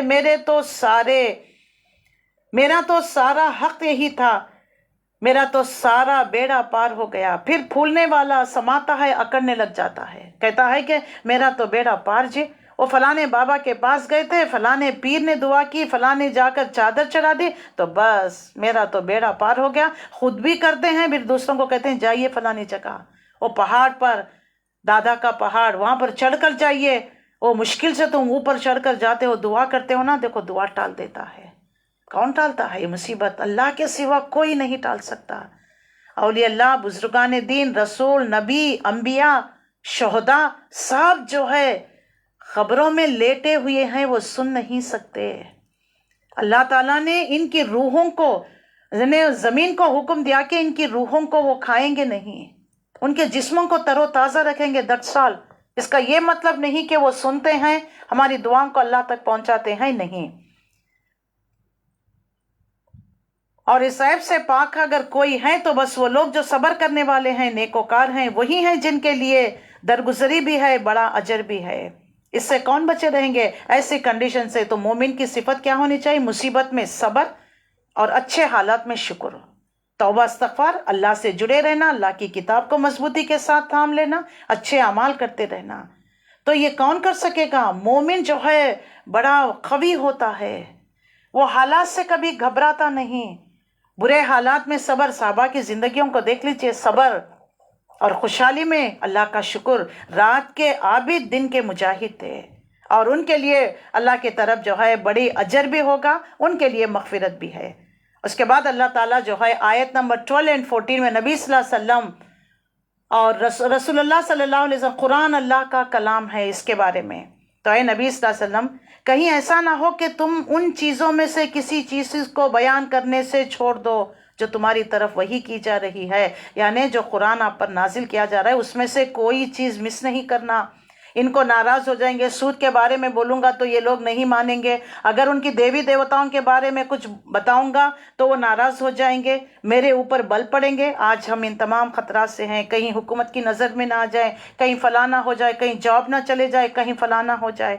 اللہ تعالیٰ اپنے نبی کے ذریعے حکم دے رہا ہے، ایسا نہ ہو کہ تم ان چیزوں میں سے کسی چیز کو بیان کرنے سے چھوڑ دو جو تمہاری طرف وحی کی جا رہی ہے۔ اس بات پر دل تنگ ہو کہ وہ کہیں گے کہ اس شخص پر کوئی خزانہ کیوں نہیں اتارا گیا، یا یہ کہ اس کے ساتھ کوئی فرشتہ کیوں نہیں۔ یہ تمام باتیں ہو چکی ہیں، معجزات طلب کیا کرتے تھے، تم تو محض خبردار کرنے والے ہو۔ آگے ہر چیز کا حوالدار اللہ ہے، وما علینا الا البلاغ، اللہ ان سے حساب لے لے گا۔ کیا یہ کہتے ہیں کہ پیغمبر نے ایک کتاب کو خود گھڑ لی ہے؟ ام یقولون افترا، قل فاتوا بسورۃ بعشر سورۃ مثلہ مفتراتیۃ وادعوا من استطعتم من دون اللہ۔ اب کتاب پر اعتراض، یہ کہتے ہیں کہ رسول نے یہ کتاب یعنی قرآن کو خود گھڑ لی ہے۔ کہو اچھا یہ بات ہے تو اس جیسی گھڑی ہوئی 10 صورتیں بنا لاؤ، سورہ بقرہ میں اس جیسا قرآن لے کر آؤ، یہاں پر اس جیسی 10 صورتیں بنا لاؤ، اللہ کے سوا جو جو تمہارے معبود ہیں ان کی مدد لو اور انہیں بلا لاؤ، اگر تم اپنے دعوے میں ان کنتم صادقین سچے ہو۔ فَإِلَمْ يَسْتَجِيبُوا لَكُمْ فَاعْلَمُوا أَنَّمَا أُنزِلَ بِعِلْمِ اللَّهِ وَاللَّهُ لَا إِلَٰهَ إِلَّا هُوَ فَهَلْ أَنْتُمْ مُسْلِمُونَ۔ اب اگر وہ تمہارے معبود تمہاری مدد کو نہیں پہنچتے تو جان لو کہ یہ اللہ کے علم سے نازل ہوئی ہے، اور یہ کہ اللہ کے سوا کوئی حقیقی معبود نہیں۔ پھر کیا تم اس امر حق سے تسلیم کر لیتے ہو؟ اگر تمہارے معبود نہیں آئے تمہاری مدد کو تو جان لو یہ اللہ کی طرف سے ہے، برحق نازل کی گئی ہے، تو کیا ابھی بھی نہیں مانتے؟ 15 اور 16 آیت میں اللہ تعالیٰ نے واضح کر دیا، طے کر لو کہ دنیا کے طلبگار ہو یا آخرت کے۔ من کانا یرید الحیات الدنیا وزینتہا نوفی الیہم اعمالہم فیہا وہم فیہا لا یجنسون۔ جو لوگ بس اس دنیا کی زندگی، اس کی ٹیپ ٹاپ، اس کی خوشنمائیوں کے طلب ہوتے ہیں، یعنی دنیا داری چاہتے ہو، دنیا کے طلب ہو، تو ان کی کارگزاری کا سارا پھل ہم دنیا میں ہی دے دیتے ہیں، ان کے ساتھ کوئی کمی نہیں کرتے، مگر آخرت کا جو طلبگار ہوتا ہے اس کو ہم آخرت دیتے ہیں۔ یہ بات بھی اللہ تعالیٰ نے سورہ بقرہ بہت ساری صورتوں میں دہرا دیا، مگر آخرت میں ایسے لوگوں کے لیے آگ کے سوا کچھ نہیں ہوگا۔ وہاں معلوم ہو جائے گا جو کچھ انہوں نے دنیا میں مانگا تھا وہ سب لپیٹ دیا گیا، اب ان کا سارا کیا دھرا یا محض باطل ہو جائے گا۔ مجھے اور آپ کو سوچنا چاہیے، میں اور آپ کیا چاہتے ہیں؟ دنیا چاہتے ہیں یا آخرت چاہتے ہیں؟ دنیا کے طلبگار یا آخرت کے طلبگار؟ دنیا کتنی بھی کیوں نہ مل جائے ختم ہونے والی ہے، چھوٹنے والی، آخرت باقی رہنے والی، ہمیشہ رہنے والی ہے۔ آخرت مانگیے۔ اللہ تعالیٰ اب یہاں پر ایک بات واضح کرتا ہے، بھلا وہ شخص جو اپنے رب کی طرف سے ایک صاف شہادت رکھتا ہے، اس کے بعد ایک گواہ بھی پروردگار کی طرف سے اس شہادت کی تائید میں آ گیا، اور پہلے موسیٰ علیہ السلام کی کتاب رہنمائی اور رحمت کے طور پر آئی تھی اور موجود تھی، کیا وہ بھی جو ہے دنیا پرستوں کی طرح اس سے انکار کر سکتا ہے؟ ایسے لوگ تو اس پر ایمان ہی نہیں لائیں گے۔ انسانی گروہ میں سے جو کوئی اس کا انکار کرے تو اس کے لیے دوزخ ہے، یہ وعدہ اللہ کی طرف سے ہے۔ بس اے نبی صلی اللہ علیہ وسلم تم اس چیز کی طرف سے کسی شک میں نہ پڑنا۔ اللہ تعالیٰ نے واضح کر دیا قرآن کے بارے میں، جو کوئی ان کے اعتراضات تھا، اعتراض کے بارے میں، بھلا جو شخص اپنے پروردگار کی طرف سے ایک واضح دلیل رکھتا ہو، یہ واضح دلیل کیا ہے؟ دونوں شہادتوں کے بعد بھی ایمان نہ لانے والے، یعنی پہلی جو ہے فطرت سلیمہ، انسان کی فطرت میں اللہ تعالیٰ نے انہیرنٹ انبلٹ کر دیا ہے اللہ ہے، اللہ کی معرفت، اور اس کو جو ہے دنیا میں گواہی کے طور پر قرآن بھی مل گیا، تو پھر کیا ہو گیا؟ اس کے لیے نور علی نور ہو جائے گا۔ اللہ تعالیٰ اسی بات کی طرف یہاں پر وضاحت کر رہا ہے۔ اس کے بعد بھی جو ہے انسان اگر ایمان نہیں لے کر آئے تو اس کے لیے ہی مشکل ہوگا، اور اس شخص سے بڑا ظالم کون ہوگا جو اللہ پر جھوٹ باندھتا ہے؟ ایسے لوگ اپنے پروردگار کے سامنے پیش کیے جائیں گے اور گواہ وہی دیں گے کہ یہی لوگ تھے جو اپنے پروردگار پر جھوٹ باندھتے تھے۔ دیکھو ظالموں پر کیسی اللہ کی لعنت۔ افطرا کے معنی ہے کہ کوئی بات خود ایجاد کر کر اللہ کے ذمے لگا دینا، اپنے سے خود رسومات، ہلدی، سانچا، مہندی، ڈھولک کرنا، پھر اس کو دین کا لیبل لگا دینا۔ یہ کرنا، اگر یہ نہیں کرے تو کچھ ہو جائے گا، انرتھ ہو جائے گا، پاپ ہو جائے گا۔ شیخ عبد القادر جیلانی کے نام پہ 11ویں 12ویں نہیں کریں گے، جھنڈے نہیں لہرائیں گے تو دیکھو نقصان ہو جائے گا۔ اللہ تعالیٰ یہاں پر واضح کرتا ہے ایجاد کر کر اللہ کے ذمے لگائی جاتی ہے، اس سے شریعت سے ثابت کرنے کی کوشش کی جاتی ہے یہ کام کبیرہ گناہ ہے۔ یہ افطرا باندھنا، حلال کو حرام، حرام کو حلال قرار دے دینا، پچھلی امتوں نے بھی یہی کام کیا نا۔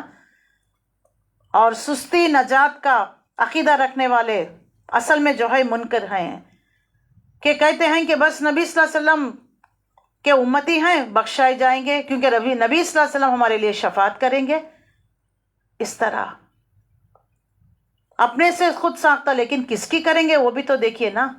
کیا اتنا جو ہے انسان کے اندر طاقت ہے کہ اللہ کی بھڑکتی ہوئی آگ کو برداشت کر سکے؟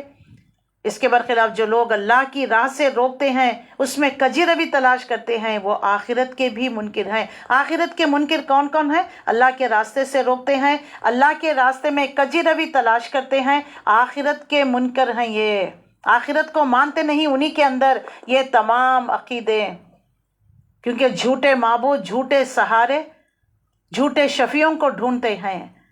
یہی لوگ ہیں جنہوں نے اپنے آپ کو نقصان پہنچایا، اور جو اللہ پر افترا بازی کرتے ہیں سب انہیں بھول جائیں گے، یعنی قیامت کے دن ان کے جھوٹے معبود سب گم ہو جائیں گے۔ لا جرم انہم فی الآخرۃ ھم الاخسرون، ان میں کوئی شک نہیں کہ آخرت میں یہی سب زیادہ نقصان اٹھانے والے ہیں۔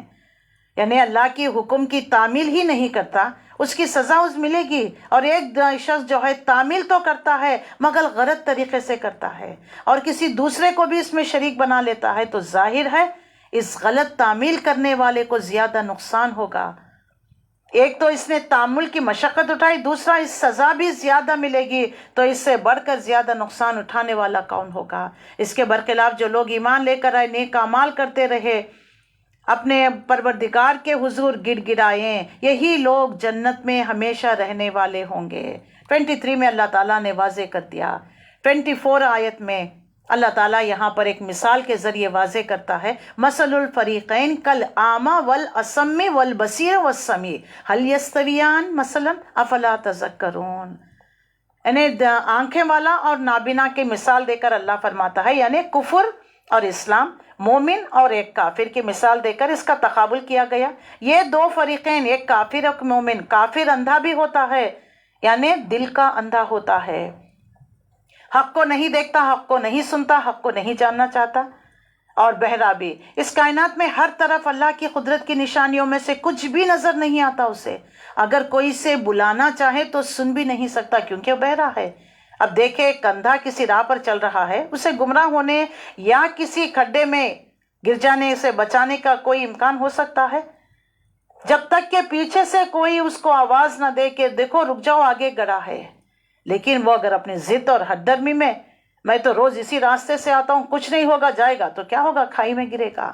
تو ایک مومن، ایک کافر، کفر اور اسلام کی آنکھیں والا اور اندھا، اس کی جو ہے تقابل کر کر بات واضح کر دی گئی۔ اب یہاں سے جو ہے 25 سے لے کر 31 تک نوح علیہ السلام اپنی قوم کے ساتھ کی کشمکش کو واضح کر دیا گیا کہ کس طریقے سے نوح علیہ السلام نے جو ہے اپنے قوم کو دعوت دی۔ وَلَقَدْ أَرْسَلْنَا نُوحًا إِلَىٰ قَوْمِهِ إِنِّي لَكُمْ نَذِيرٌ مُّبِينٌ۔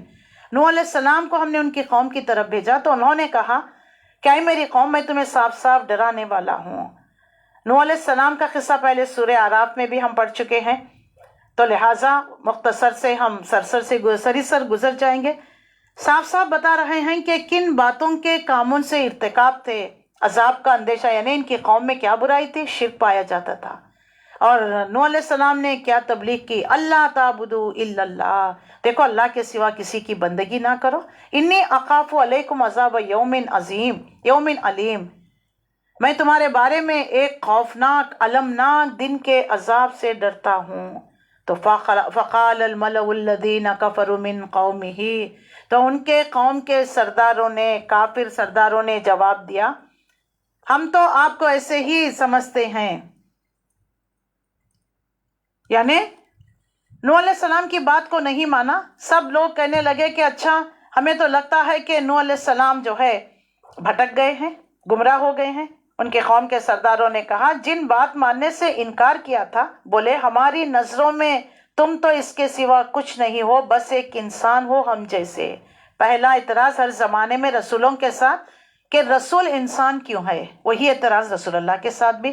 اور ہم دیکھ رہے ہیں کہ ہماری قوم میں سے بس ان لوگوں نے جو ہمارے وہاں اراذیل کمتر قسم کے لوگ، یعنی پچھلے طبقے کے، یہ لوگ آپ کی پیروی کر رہے ہیں، سوچ سمجھتے ہیں تمہاری پیروی اختیار کر لی ہے، کیونکہ ایلیٹ سے پڑھنا لکھنا نہیں آتے، جاہل قسم کے لوگ ہیں، انہوں نے آپ کی پیروی کر لی ہے. اور ہم کوئی چیز بھی ایسی نہیں پا لیتے جس کو تم ہم لوگوں سے جو ہے کچھ بڑے ہوئے ہو. کوئی ایسی یونیک چیز ہم آپ میں نہیں پاتے جو اللہ نے آپ کو رسول بنا دیا ہے. یہ کمتر قسم کے لوگ ہیں جن لوگوں نے آپ کی بات کو مان لیا، آپ کے گرویدہ ہو گئے ہیں، بلکہ ہم تو تمہیں جھوٹا سمجھتے ہیں. دوسرا اعتراض، نبیوں کو رسولوں کو ہر زمانے میں جھوٹا کہا ہے، جادوگر کہا، ہم بار بار یہ پڑھتے آ رہے ہیں. تو نوح علیہ السلام نے جواب دیا، برادران قوم ذرا سوچو تو صحیح، اگر میں اپنے رب کی طرف سے کھلی شہادت پر قائم تھا اور پھر اس نے مجھے اپنی خاص رحمت سے یعنی رسالت کا پیغام دے کر بھیجا، مگر وہ تم کو نظر نہیں آئی، تو آخر میرے پاس کیا ذریعہ ہے کہ تم کو منانا چاہوں اور ہم زبردستی اس کو تمہارے اوپر چسپا کر دیں. اب میں کیا لے کر آؤں کہ تمہیں جو ہے معجزہ بتاؤں یا تمہیں منواؤں جس سے تم مان جاؤ گے کہ میں اللہ کا بھیجا ہوا رسول ہوں. دیکھو ہم اللہ کی طرف سے آئے ہوئے ہیں. بڑے سافٹ طریقے سے جو ہے نوح علیہ السلام ان کو سمجھا رہے ہیں، لیکن ضد اور حدر میں قوم دیکھ لیجئے بات ماننے کے لیے تیار نہیں ہے. تو کیا ہم چپکا دیں تم پر ان کو زبردستی جبکہ تم لوگ اس کو نہیں پسند کرتے؟ ایک بات آپ لوگوں کو جو پسند نہیں آ رہی ہے تو ہم زبردستی اس کو تمہارے لیے تھوپ دیں تم پر؟ ہم آپ لوگوں کو مجبور تو نہیں کر سکتے. دیکھیے ہم آج بھی کسی کو مجبور نہیں کر سکتے نا، خالی ہم بتا سکتے ہیں، سمجھا سکتے ہیں، کنوے کر سکتے ہیں، کنورٹ نہیں کر سکتے. تو ہر زمانے میں ہیومن سائیکالوجی کو یہاں پر واضح کر دیا گیا. اس کے بعد جو ہے یا قومی لا اسألکم علیہ مال ان اجریہ الا اللہ وما انا بطارد الذین آمنوا، اے میری قوم کے لوگوں میں تم سے کسی چیز کا طلبگار نہیں ہوں، کوئی بدلہ نہیں چاہتا، میرا اجر تو اللہ کے ذمے ہے. جو لوگ ایمان لائے ہیں میں ان کو دھتکارنے والا بھی نہیں. ہٹا دیجئے، یہ تمام اراذل قسم کے لوگ ہیں، ان کو ہٹا دیجئے. جیسے مشرکین مکہ کے سرداروں نے کیا کہا، یہ غریب غربا، یہ کمزور کمتر لوگ ہیں نا، نبی صلی اللہ علیہ وسلم ان کو ہٹا دیجئے، جب آ کر ہم آپ کی بات سنیں گے. تو نبی صلی اللہ علیہ وسلم ان کو VIP میٹنگ کر رہے تھے، اتنے میں مکتوم رضی اللہ تعالیٰ عنہ آ گئی تو آپ کو ناگوار گزرا. عبس وتولی ان جاءہم الأعمى، اللہ نے سورہ نازل کر دیا. تو یقیناً تو یہاں پر بھی یہی کہا کرتے تھے، ہم تو ایلیٹس ہیں، ہم تو معزز قسم کے لوگ ہیں، ان کمتر لوگوں کے ساتھ ہم نہیں بیٹھیں گے. جب مال دولت سب کچھ آ گیا نا ان کے، دیکھ لیجئے کیسا اکڑ، کیسی تکبر.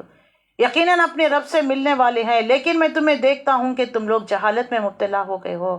اے نوح علیہ السلام، اے میری قوم کے لوگوں، ذرا سوچو کہ اگر میں ان کو اپنے وہاں سے ہٹا دوں، یعنی جو لوگ ایمان لا کر میرے ساتھ رہتے ہیں ان کو بھگا دوں گا، تو کون میری مدد کرے گا اللہ کے مقابلے میں؟ یہ تو سچے مومن ہیں، اللہ کا ذکر کرنے والے ہیں، اس سے دعائیں مانگنے والے لوگ ہیں. اگر میں تمہارے کہنے پر ان کو دھتکار دوں تو اللہ کی ناراضگی سے مجھے کون بچائے گا؟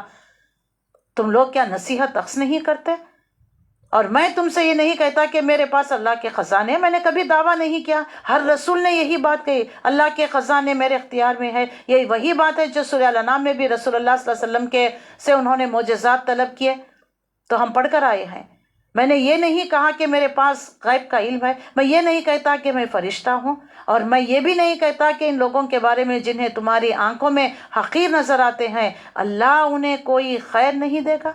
کیا معلوم کہ اللہ کے وہاں وہ محبوب ہوں گے، اللہ انہیں بہت بلند مرتبہ عطا کرے گا، اور آخرت کی دنیا میں وہ فروحن و ریحان و جنت النعیم کے مستحق ٹھہرائے کیے جائیں گے۔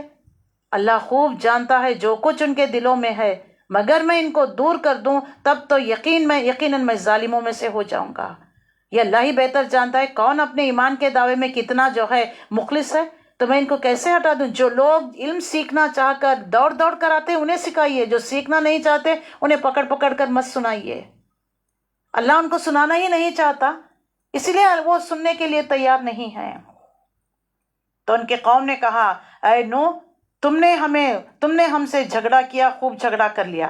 اب نوح علیہ السلام کی تمام باتوں کا علمی، عقلی، منطقی سطح پر کوئی جواب ان لوگوں سے نہ بن پڑا، تو وہ خواہ ضد اور حد درمی پر اتر آئے۔ بس جی بہت ہو گیا، جو کہتے نا دلیلیں بہت دے لیے، بس لے آؤ ہم پر وہ عذاب جس کی تم ہمیں دھمکی دے رہے ہو۔ تو نوح علیہ السلام نے فرمایا وہ عذاب تو اللہ لائے گا تمہارے اوپر، اور وہ ہو جائے گا، پھر تم اس کو شکست نہیں دے سکو گے۔ اگر اللہ کا فیصلہ ہے تو آ جائے گا، اور اگر تم لوگوں کو میری نصیحت کچھ فائدہ نہیں دے سکتی، اگر میں تمہیں نصیحت کرنا بھی چاہوں، اگر اللہ ہی تمہاری گمراہی کا فیصلہ کر چکا، اگر تمہاری خیر خواہی میں ضد اور حد درمی سے باعث اللہ نے تمہاری گمراہی کا فیصلے کا مہر لگا دیا، تو میں کچھ نہیں کر سکتا۔ ہوا ربکم الیہ ترجعون، وہی رب ہے، اس کی طرف ہم سب کو پلٹ کر جانا ہے۔ کیا یہ کہتے ہیں کہ محمد صلی اللہ علیہ وسلم نے اس قرآن کو گھڑ لیا ہے؟ آپ کہہ دیجئے اگر میں نے اس کو گھڑ لیا ہے تو اس کا وبال مجھی پر ہے۔ آیت نمبر 35 میں دیکھ لیجئے، ام یقولون افترا قل ان افتریتہ فلعلی اجرمی وانا بریء مما تجرمون، اگر میں یہ خود اپنے سے گھڑتا ہوں، اپنے سے کچھ بات کہتا ہوں، اس کا وبال مجھی پر آ گرے گا، اور میں بری ہوں اس سے جو تم مجھ پر جو الزام لگاتے ہو۔ پھر آیت نمبر 36 سے دیکھ لیجئے 49 تک نوح علیہ السلام کا ہی قصہ کنٹینیو ہو رہا ہے کہ کس طریقے سے ان ڈیٹیل نوح علیہ السلام کا قصہ بیان کیا گیا ہے۔ آخرکار ان لوگوں نے کہا کہ نوح ہم نے تو تم سے بہت جھگڑا کر لیا، اب وہ عذاب لے کر آؤ جس کی تم دھمکی دے رہے ہو اگر تم سچے ہو۔ نوح علیہ السلام نے جواب دیا وہ اللہ ہی لائے گا، اگر چاہے گا تو وہ تم پر اپنا بل بوتا نہیں رکھتا کہ اسے روک دو، تم اس پر بل بوتا نہیں رکھتے کہ تم اس کو روک دو۔ اب اگر میں تمہارا کچھ خیر خواہی کرنا بھی چاہوں تو میری خیر خواہی تمہیں کوئی فائدہ نہیں دے سکتی، جب اللہ ہی نے تمہیں بھٹکا دینے کا ارادہ کر لیا ہو، وہی تمہارا رب ہے، اسی کی طرف تم سب کو پلٹ کر جانا ہے۔ اے نبی صلی اللہ علیہ وسلم، یہ لوگ کہتے ہیں اس شخص نے یہ سب خود گھڑ لیا ہے قرآن کی طرف، اس سے کہو اگر میں نے خود گھڑ لیا ہے تو مجھ پر اپنے جرم کی ذمہ داری ہے، جو جرم تم کر رہے ہو اس کی ذمہ داری سے میں بری ہوں، جو شرک کر رہے ہو، مجھے جھٹلا رہے ہو، میری بات نہیں مان رہے ہو، قرآن کے بارے میں اعتراض کر رہے ہو، اس کی ذمہ داری تو تم پر ہی عائد ہوگی۔ نوح علیہ السلام پر جب وحی کی گئی، پھر آیت نمبر 36 سے دیکھ لیجئے، وَاصْنَعِ الْفُلْكَ بِأَعْيُنِنَا، اے نوح اللہ نے وحی کی کہ اے نوح ہمارے نظروں کے سامنے آپ ایک کشتی تیار کریے۔ نوح علیہ السلام کو کشتی تیار کرنے کا ہنر اللہ نے سکھا دیا۔ اب دیکھ لیجئے جیسے، اور جو ہے ان کے کرتوتوں پر غم کرنا چھوڑ دو، ہماری نگرانی میں ہماری وحی کے مطابق ایک کشتی بنانی شروع کر دو، اور دیکھو جن لوگوں نے ظلم کیا ہے ان کے حق میں مجھ سے کوئی سفارش نہ کرنا، یہ سارے کے سارے اب ڈوبنے والے ہیں۔ نوح علیہ السلام نے کشتی بنا رہے تھے، اس قوم کے سردار جو بھی ان کے پاس سے گزرتے وہ مذاق اڑاتے، کہتے کہ اگر تم، تو نوح علیہ السلام نے کہا اگر تم ہم پر ہنستے ہو تو ہم بھی تم پر ہنس رہیں گے، ان قریب تمہیں خود معلوم ہو جائے گا کس پر وہ عذاب آتا ہے جو اسے رسوا کر دے گا، اور کس پر وہ بلا ٹوٹ پڑتی ہے جو ٹالے نہیں ٹلے گی، یہاں تک کہ جب ہمارا حکم آ گیا، فارت النور قل نحمل فیہا من کل زوجین اثنین وہلک الا من سبق الیہ القول، یہاں تک کہ جب ہمارا حکم آ گیا تنور ابل پڑا، ہم نے کہا ہر قسم کے جانوروں کا ایک ایک جوڑا کشتی میں رکھ لو، اپنے گھر والوں کو بھی سوائے ان لوگوں کے جن کی نشاندہی پہلے کی جا چکی، اور اس میں رسوا کر دو ان لوگوں کو بھی، اور ان لوگوں کو بھی سوار کر لو جو ایمان لے کر آپ کا ساتھ دے رہے ہیں۔ ومن آمنا، یعنی اللہ نے حکم دیا، جب کشتی تیار ہو گئی اللہ نے حکم دیا کہ جانوروں کا ایک ایک جوڑا رکھ لو، اور وہ لوگ بھی جو ایمان لے کر آئے ہیں آپ کے ساتھ میں ہیں ان کو بھی اللہ تعالیٰ نے حکم دے دیا۔ اب نوح علیہ السلام نے اپنے حکم کی تعمیل میں ان سب کو بٹھا لیا۔ اب کیا ہوا؟ نوح علیہ السلام کی ایک بیوی اور آپ کے ایک بیٹا جو ہے ایمان نہیں لائے تھے، جو کنانہ کے بارے میں تھا، جو اسی بیوی سے تھا۔ آپ کے نوح علیہ السلام کے 3 بیٹے حام، سام، یافس، یہ ایمان لا چکے تھے اور آپ کے ساتھ کشتی میں سوار تھے۔ حضرت سام اور ان کی اولاد بعد میں اسی علاقے میں آباد ہوئے، جن سے قوم عاد، قوم سمود، ابراہیم علیہ السلام سامی نسل سے تھے، اور حام اور یافس دوسرے علاقوں میں جا کر آباد ہو گئے، اپنے اپنے علاقوں میں ان کی نسل بھی آگے چل گئی۔ تو اس کے بعد دیکھ لیجئے، جیسے جو ہے اب اللہ کا عذاب آ گیا، اب تنور سے پانی ابل پڑا، اللہ نے حکم دیا آسمان سے برس پڑے اور زمین جتنا پانی تیرے اندر ہے وہ پورے کا پورا نکال دے۔ آپ دیکھ لیجئے، اب یہ کشتی جو ہے آہستہ اس پانی میں چلنے لگی۔ لوگ تو پہلے بارش ہے کہہ کر بہت خوش ہو رہے تھے، کھیل رہے تھے، کود رہے تھے، لیکن دیکھتے ہی دیکھتے عذاب آ گیا۔ اور نوح علیہ السلام کی نظروں کے سامنے بیٹے کو دیکھا تو پکارا، یا نادا نو ابنو، یعنی یا بنیا ارکب، اے میرے بچے آجا کشتی میں سوار ہو جا۔ تو بیٹا کہنے لگا کہ نہیں، میں اس پہاڑ پر چل جاؤں گا، وہ دور پہاڑ پر چل جاؤں گا۔ تو نوح علیہ السلام نے کہا کہ نہیں، آج اللہ کے حکم سے یہ جو کشتی چل چکی ہے، وَقَالَ ارْكَبُوا فِيهَا بِسْمِ اللَّهِ مَجْرَاهَا وَمُرْسَاهَا إِنَّ رَبِّي لَغَفُورٌ رَحِيمٌ، اے میرے بچے سوار ہو جا، اللہ ہی کے نام سے ہے اس کا چلنا بھی، اس کا رکنا بھی، میرا رب بڑا غفور اور رحیم ہے۔ کشتی ان لوگوں کو لے کر چل رہی تھی، ایک ایک موج پہاڑ کی طرح اٹھ رہی تھی۔ نوح علیہ السلام کا بیٹا دور فاصلے پر تھا۔ نوح علیہ السلام نے پکارا، یا نادا نوح ابنہ، اے میرے بچے میرے ساتھ سوار ہو جا، کافروں کے ساتھ نہ رہ۔ اس نے پلٹ کر جواب دیا، میں ابھی ایک پہاڑ پر چلے جاتا ہوں۔ قال صحابی الی جبل یعصمنی من الماء، تو یہ پانی سے مجھے بچا لے گا۔ نوح علیہ السلام نے کہا، آج کوئی چیز اللہ کے حکم سے بچانے والی نہیں سوائے اس کے کہ اللہ ہی کسی پر رحم فرمائے، اللہ بچانا چاہے وہی بچے گا۔ اتنے میں ایک موج دونوں کے درمیان حائل ہو گئی، وہ بھی ڈوبنے والوں میں شامل ہو گیا۔ تو پھر اللہ نے حکم دیا کہ اے زمین اپنا پانی نگل جائے، آسمان رک جا، لہٰذا پانی زمین میں ٹھہر گیا، فیصلہ چکا دیا گیا۔ کشتی جو جودی پہاڑ، جو ترکی میں ہے، جو جودی پہاڑ پہ جا کر ٹک گئی۔ تو نوح علیہ السلام نے اپنے رب سے کہا، قال ربی ان ابنی من اہلی وان وعدک الحق وانت حکم الحاکمین، اے میرے پروردگار، میرا بیٹا میرے گھر والوں میں سے، تیرا وعدہ سچا ہے، تو سب حاکموں سے بڑا اور بہترین حاکم ہے، میرا بچہ میری نظروں کے سامنے ڈوب گیا۔ اللہ نے جواب دیا، اے نوح، وہ تیرے گھر والوں میں سے نہیں، وہ تو ایک بگڑا ہوا کام ہے، ایک ناکارہ عمل غیر الصالح ہے، لہٰذا تم اس بات سے مجھ سے درخواست نہ کرو جس کی حقیقت تم نہیں جانتے۔ میں تمہیں نصیحت کرتا ہوں کہ اپنے آپ کو جاہلوں کی طرح نہ بنا لو، تمہیں نہیں معلوم یہ نافرمان ہے، یہ کافر ہے، یہ ایمان نہیں لے کر آیا، تم نہیں جانتے اس کے انجام کے بارے میں۔ اللہ نے جیسے کہنا، نوح علیہ السلام نے عرض کیا، ربی انی اعوذ بک ان اسألک ما لیس لی بہ علم وَإِلَّا تَغْفِرْ لِي وَتَرْحَمْنِي أَكُن مِّنَ الْخَاسِرِينَ، اے میرے رب میں تیری پناہ مانگتا ہوں، اس کے وہ چیز تجھ سے مانگوں جس کا علم مجھے نہیں، اگر تو نے مجھے معاف نہ کیا، رحم نہ کیا تو میں برباد ہو جاؤں گا۔ دیکھیں رسولوں نے بھی اپنی غلطی پر توبہ استغفار، تو ہمیں بھی توبہ استغفار کرتے رہنا چاہیے۔ تو اللہ نے حکم دیا، قیل یا نوح اہبط بسلام منا وبرکات علیک وعلی امم منک معک، اللہ نے حکم دیا، نوح اتر جاؤ، ہماری طرف سے سلامتی اور برکتیں ہیں تجھ پر بھی اور وہ تمام ساتھی جو تمہارے ساتھ ہیں، اور کچھ گروہ ایسے بھی ہیں جن کو ہم کچھ مدت سامان زندگی بخشیں گے، پھر انہیں ہماری طرف دردناک عذاب پہنچے گا۔ اے محمد صلی اللہ علیہ وسلم، پھر اتنا قصہ نوح علیہ السلام کو سنا کر اللہ تعالیٰ نبی صلی اللہ علیہ وسلم کو، یہ غیب کی خبریں ہیں جو ہم آپ کی طرف وحی کر رہے ہیں، اس سے پہلے نہ تو ان کو آپ جانتے نہ تمہاری قوم، بس صبر کرو، انجام کار متقی لوگوں کے حق میں ہے۔ یہاں تک کہہ دیا. پھر آیت نمبر 50 سے وَإِلَىٰ عَادٍ أَخَاهُمْ هُودًا. اللہ تعالیٰ دیکھ لیجئے یہاں پر پھر ہود علیہ السلام جو قوم عاد میں آئے تھے ان کا ذکر آیت نمبر 50 سے لے کر ان کا ذکر فرما دیا گیا. وَإِلَىٰ عَادٍ أَخَاهُمْ هُودًا قَالَ يَا قَوْمِ اعْبُدُوا اللَّهَ مَا لَكُم مِّنْ إِلَٰهٍ غَيْرُهُ إِنْ أَنتُمْ إِلَّا مُفْتَرُونَ. اور عاد کی طرف ہم نے ان کے بھائی ہود کو بھیجا. انہوں نے کہا برادران قوم اللہ کی بندگی کرو، تمہارا کوئی خدا اس کے سوا نہیں، تم نے محض جھوٹ گھڑ رکھا ہے.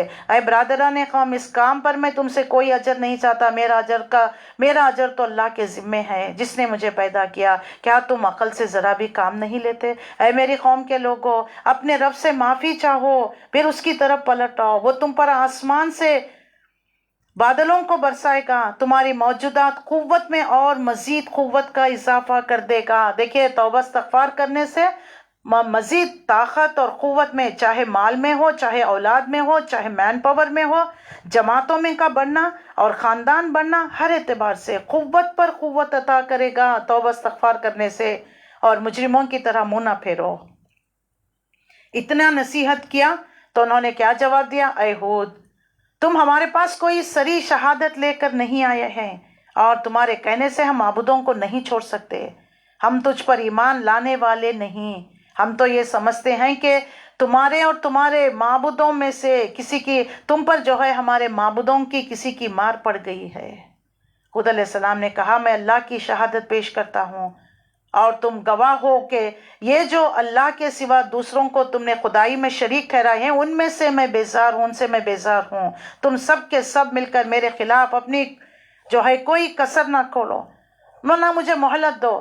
میرا بھروسہ تو اللہ پر ہے، میرا رب بھی تمہارا رب بھی اللہ ہی ہے. کوئی جاندار ایسا نہیں جس کی چوٹی اس کے ہاتھ میں نہ ہو. بے شک میرا رب سیدھی راہ پر ہے. اگر تم منہ پھیرتے ہو تو پھر جاؤ، جو پیغام دے کر مجھے تمہارے پاس بھیجا گیا وہ تم تک پہنچا چکا ہوں. اے میرے رب میرا رب تمہاری طرف تمہیں ہٹائے گا، دوسری قوم کو لائے گا، تم اس کا کچھ نہیں بگاڑ سکو گے. یقیناً میرا رب ہر چیز کا نگران. تو پھر جب ہمارا حکم آ گیا وَلَمَّا جَاءَ أَمْرُنَا نَجَّيْنَا هُودًا وَالَّذِينَ آمَنُوا مَعَهُ بِرَحْمَةٍ مِنَّا وَنَجَّيْنَاهُمْ مِنْ عَذَابٍ غَلِيظٍ. جب ہمارا حکم آ گیا یعنی اللہ کا عذاب کا وقت، تو ہم نے اپنی رحمت سے ہود کو اور ان لوگوں کو جو ان کے ساتھ ایمان لائے نجات دے دی، ایک سخت عذاب سے انہیں بچا لیا. یہ ہیں عاد، اپنے رب کی آیت سے انہوں نے انکار کیا، ان کے رسولوں کی بات نہیں مانی اور ہر جبار دشمن کے حق کی پیروی کرتے رہے. آخر کار اس دنیا میں بھی ان پر پھٹکار پڑی، قیامت کے روز بھی ہوگی، ان پر پھٹکار پڑے گی. سنو عاد نے اپنے رب سے کفر کیا، سنو دور پھینک دیے گئے عاد ہود علیہ السلام کی قوم کے لوگ. پھر آیت نمبر 61 سے دیکھ لیجئے قوم سمود، صالح علیہ السلام کی قوم. وَإِلَىٰ ثَمُودُ أَخَاهُمْ صَالِحًا قَالَ يَا قَوْمِ اعْبُدُوا اللَّهَ. سمود کی طرف ہم نے ان کے بھائی صالح علیہ السلام کو بھیجنا. انہوں نے کہا میری قوم کے لوگوں اللہ کی بندگی کرو، اس کے سوا کوئی تمہارا رب نہیں، وہی ہے جس نے تم کو زمین سے پیدا کیا، یہاں تم کو بسایا، لہٰذا تم اس سے معافی چاہو، اس کی طرف پلٹ آؤ. ہر نبی نے ایک اللہ کی طرف اور پچھلی شرک کی معافی، توبہ استغفار کرنے کا حکم. یقیناً میرا رب بخشنے والا، دعاؤں کا جواب دینے والا ہے. تو قوم نے کیا جواب دیا؟ یا صالح قد کنت فینا مرجوا قبل ھذا اتینا. انہوں نے کہا اے صالح ہم سے تو ہمارے درمیان ایسا شخص تھا، اس سے پہلے تو آپ ہمارے درمیان ایک آرڈنری آدمی تھے جس سے کوئی برتری، کوئی یونیکنیس نہیں تھا. کیا تو ہمیں ان معبودوں کی پرستش سے روکنا چاہتے ہیں، ان رسومات سے، ان طور طریقے سے؟ ہمیں جو یہ ولی اللہ کے مزاروں پر جاتے ہیں، یہ بت پرستی سے، یہ شرک سے ہمیں کیا روکنا چاہتے ہیں ہم، جن کی پرستش ہمارے باپ دادا کرتے آ رہے؟ تو جس طریقے کی طرف تم بلا رہے ہو اس کے بارے میں ہم کو سخت شبہ میں ہے، جنہیں ہمیں خلجان میں ڈال رکھا ہے. تو صالح علیہ السلام نے کہا برادران قوم تم نے کچھ اس بات پر بھی غور کیا، اگر میں اپنی رب کی طرف سے ایک صاف شہادت رکھتا تھا اور پھر اس نے اپنی رحمت سے بھی مجھ کو نواز دیا، مجھے رسول بنایا ہے، میرے پاس پیغام بھیجا ہے، اس کے بعد اللہ کی پکڑ سے مجھے کون بچائے گا؟ اگر میں اس کی نافرمانی کروں تم میرے کسی کام آ سکتے ہو؟ سوائے اس کے کہ مجھ پر زیادہ خسارے میں ڈال دو۔ اے میری قوم کے لوگوں، دیکھو اللہ کی اونٹنی، کہنے لگے کہ اچھا ایک جو ہے کوئی نشانی لے کر آئے، تو اللہ تعالیٰ نے ان کے دیکھتے ہی دیکھتے ایک اونٹنی کو برآمد کر دیا۔ دیکھو یہ خدا کی زمین میں چرنے کے لیے آزاد چھوڑ دی گئی ہے، اس سے ذرا بھی تعرض نہ کرنا، نہ کچھ زیادہ نہ کچھ کم، ورنہ تم پر اللہ کا عذاب آ جائے گا۔ اونٹنی تھی، جب معجزہ طلب کیا تو اونٹنی کو بھیج دیا، کہا کہ دیکھو ایک دن اس کے پانی پینے کا دن ہوگا، اس دن کوئی نہیں جائیں گے۔ تو کیا کیا انہوں نے؟ اونٹنی کو مار ڈالا، جیسے مارنا تھا۔ فَعَقَرُوهَا فَدَمْدَمَ عَلَيْهِمْ رَبُّهُمْ بِذَنبِهِمْ فَسَوَّاهَا وَلَا يَخَافُ عُقْبَاهَا۔ انہوں نے اونٹنی کو مار ڈالا۔ اس پر صالح علیہ السلام نے ان کو خبردار کر دیا، بس اب 3 دن اپنے گھروں میں رہ بس لو۔ یہ ایسی میعاد جو جھوٹی نہ ثابت ہوگی۔ دیکھو یہ وان کر رہا ہوں، 3 دن کے اندر عذاب آ جائے گا۔ آخر کار جب ہمارا فیصلے کا وقت آ گیا تو ہم نے اپنی رحمت سے صالح علیہ السلام کو، ان لوگوں کو جو ان کے ساتھ ایمان لائے تھے، بچا لیے۔ اس دن کی رسوائی سے ان کو محفوظ رکھا۔ بے شک تیرا رب ہی دراصل طاقتور اور بالادست ہے۔ رہے وہ لوگ جنہوں نے ظلم کیا تھا تو ایک سخت دھماکے نے ان کو دھر لیا، اپنی بستیوں میں اس طرح بے حس وہ حرکت پڑے رہے گویا وہاں کبھی بسے ہی نہیں تھے۔ سنو سمود نے اپنے رب سے کفر کیا، سنو دور پھینک دیے گئے۔ اللہ اکبر۔ دیکھیے کیسے اللہ تعالیٰ قوموں کو تباہ کر رہا ہے۔ اللہ رب العزت یہاں پر واضح کر رہا ہے۔ یہاں میں اپنی بات کو روکتی ہوں، آیت نمبر 69 سے یہاں پر رکو بھی ختم ہوتا ہے۔ یہاں سے جو ہے ابراہیم علیہ السلام کا قصہ آ رہا ہے انشاءاللہ العزیز، کیونکہ یہ انبیاء اور رسول ہے۔ تو دیکھیے اللہ تعالیٰ نے کیسے رسولوں کو بھیجا، بڑی بڑی قوموں کو کس طرح اللہ کی بات، رسولوں کی باتوں کو جھٹلانے سے کیسے تباہ و تاراج کر دیا ہے، اس میں دیکھیں گے۔ تو انشاءاللہ العزیز کل جو ہے ابراہیم علیہ السلام کا قصہ ہم پڑھیں گے۔ تو اس سے ہمیں نصیحت، جو پیغام ہم تک پہنچ چکا ہے، جو قرآن میں ہم نے سنا یا پڑھا، جو باتیں ہم تک پہنچ چکی ہیں، اس پر بغیر چون چرا کرے ہمیں عمل کرنا ہے۔ جو بدعات خرافات آج تک ہم کرتے آ رہے تھے، اب اس کو چھوڑ دینا ہے، ورنہ دیکھ لیجئے پچھلی قوموں کی داستانیں سنا کر اللہ ہمیں بھی وان کر رہا ہے، دیکھو ان کا انجام کیا ہوا۔ اگر تم بھی یہی روش اختیار کرو گے تو تمہارا بھی انجام یہی ہوگا۔ تو ہمیں اپنے روش پر غور کرنا چاہیے، اپنے آپ پر، اور قرآن کو تھام لینا چاہیے۔ قرآن کے ذریعے سے اپنی زندگیوں کو سنوارنے کی کوشش کرنا ہے۔ قرآن ہی وہ واحد چیز ہے جو انسان کو نجات دلانے والی ہے۔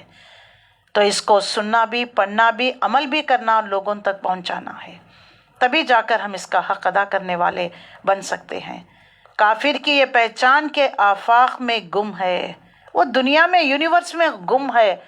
کوئی جو ہے سائنٹسٹ بنا ہوا ہے، کوئی انوینشنز کر رہا ہے، کوئی ڈسکوریز کر رہا ہے، کوئی معلومات جمانے کے لیے، معلومات حاصل کرنے کے لیے تگ و دو کر رہا ہے، لیکن مومن کی یہ پہچان کہ گم اس میں ہے آفاق۔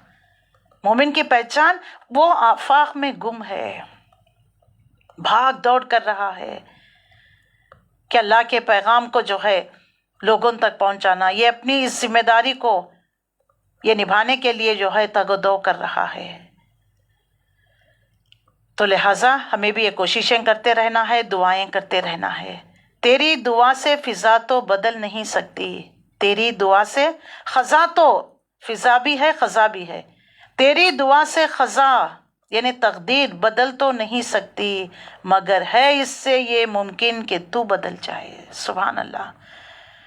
وما علینا الا البلاغ۔ السلام علیکم ورحمۃ اللہ وبرکاتہ۔ انشاءاللہ نیکسٹ جو ہے تیلگو کلاس ہوگی۔ Those who are interested they can join with us, same link ابھی میں اس کے بعد جو ہے کلاس اوپن کر رکھ دوں گی۔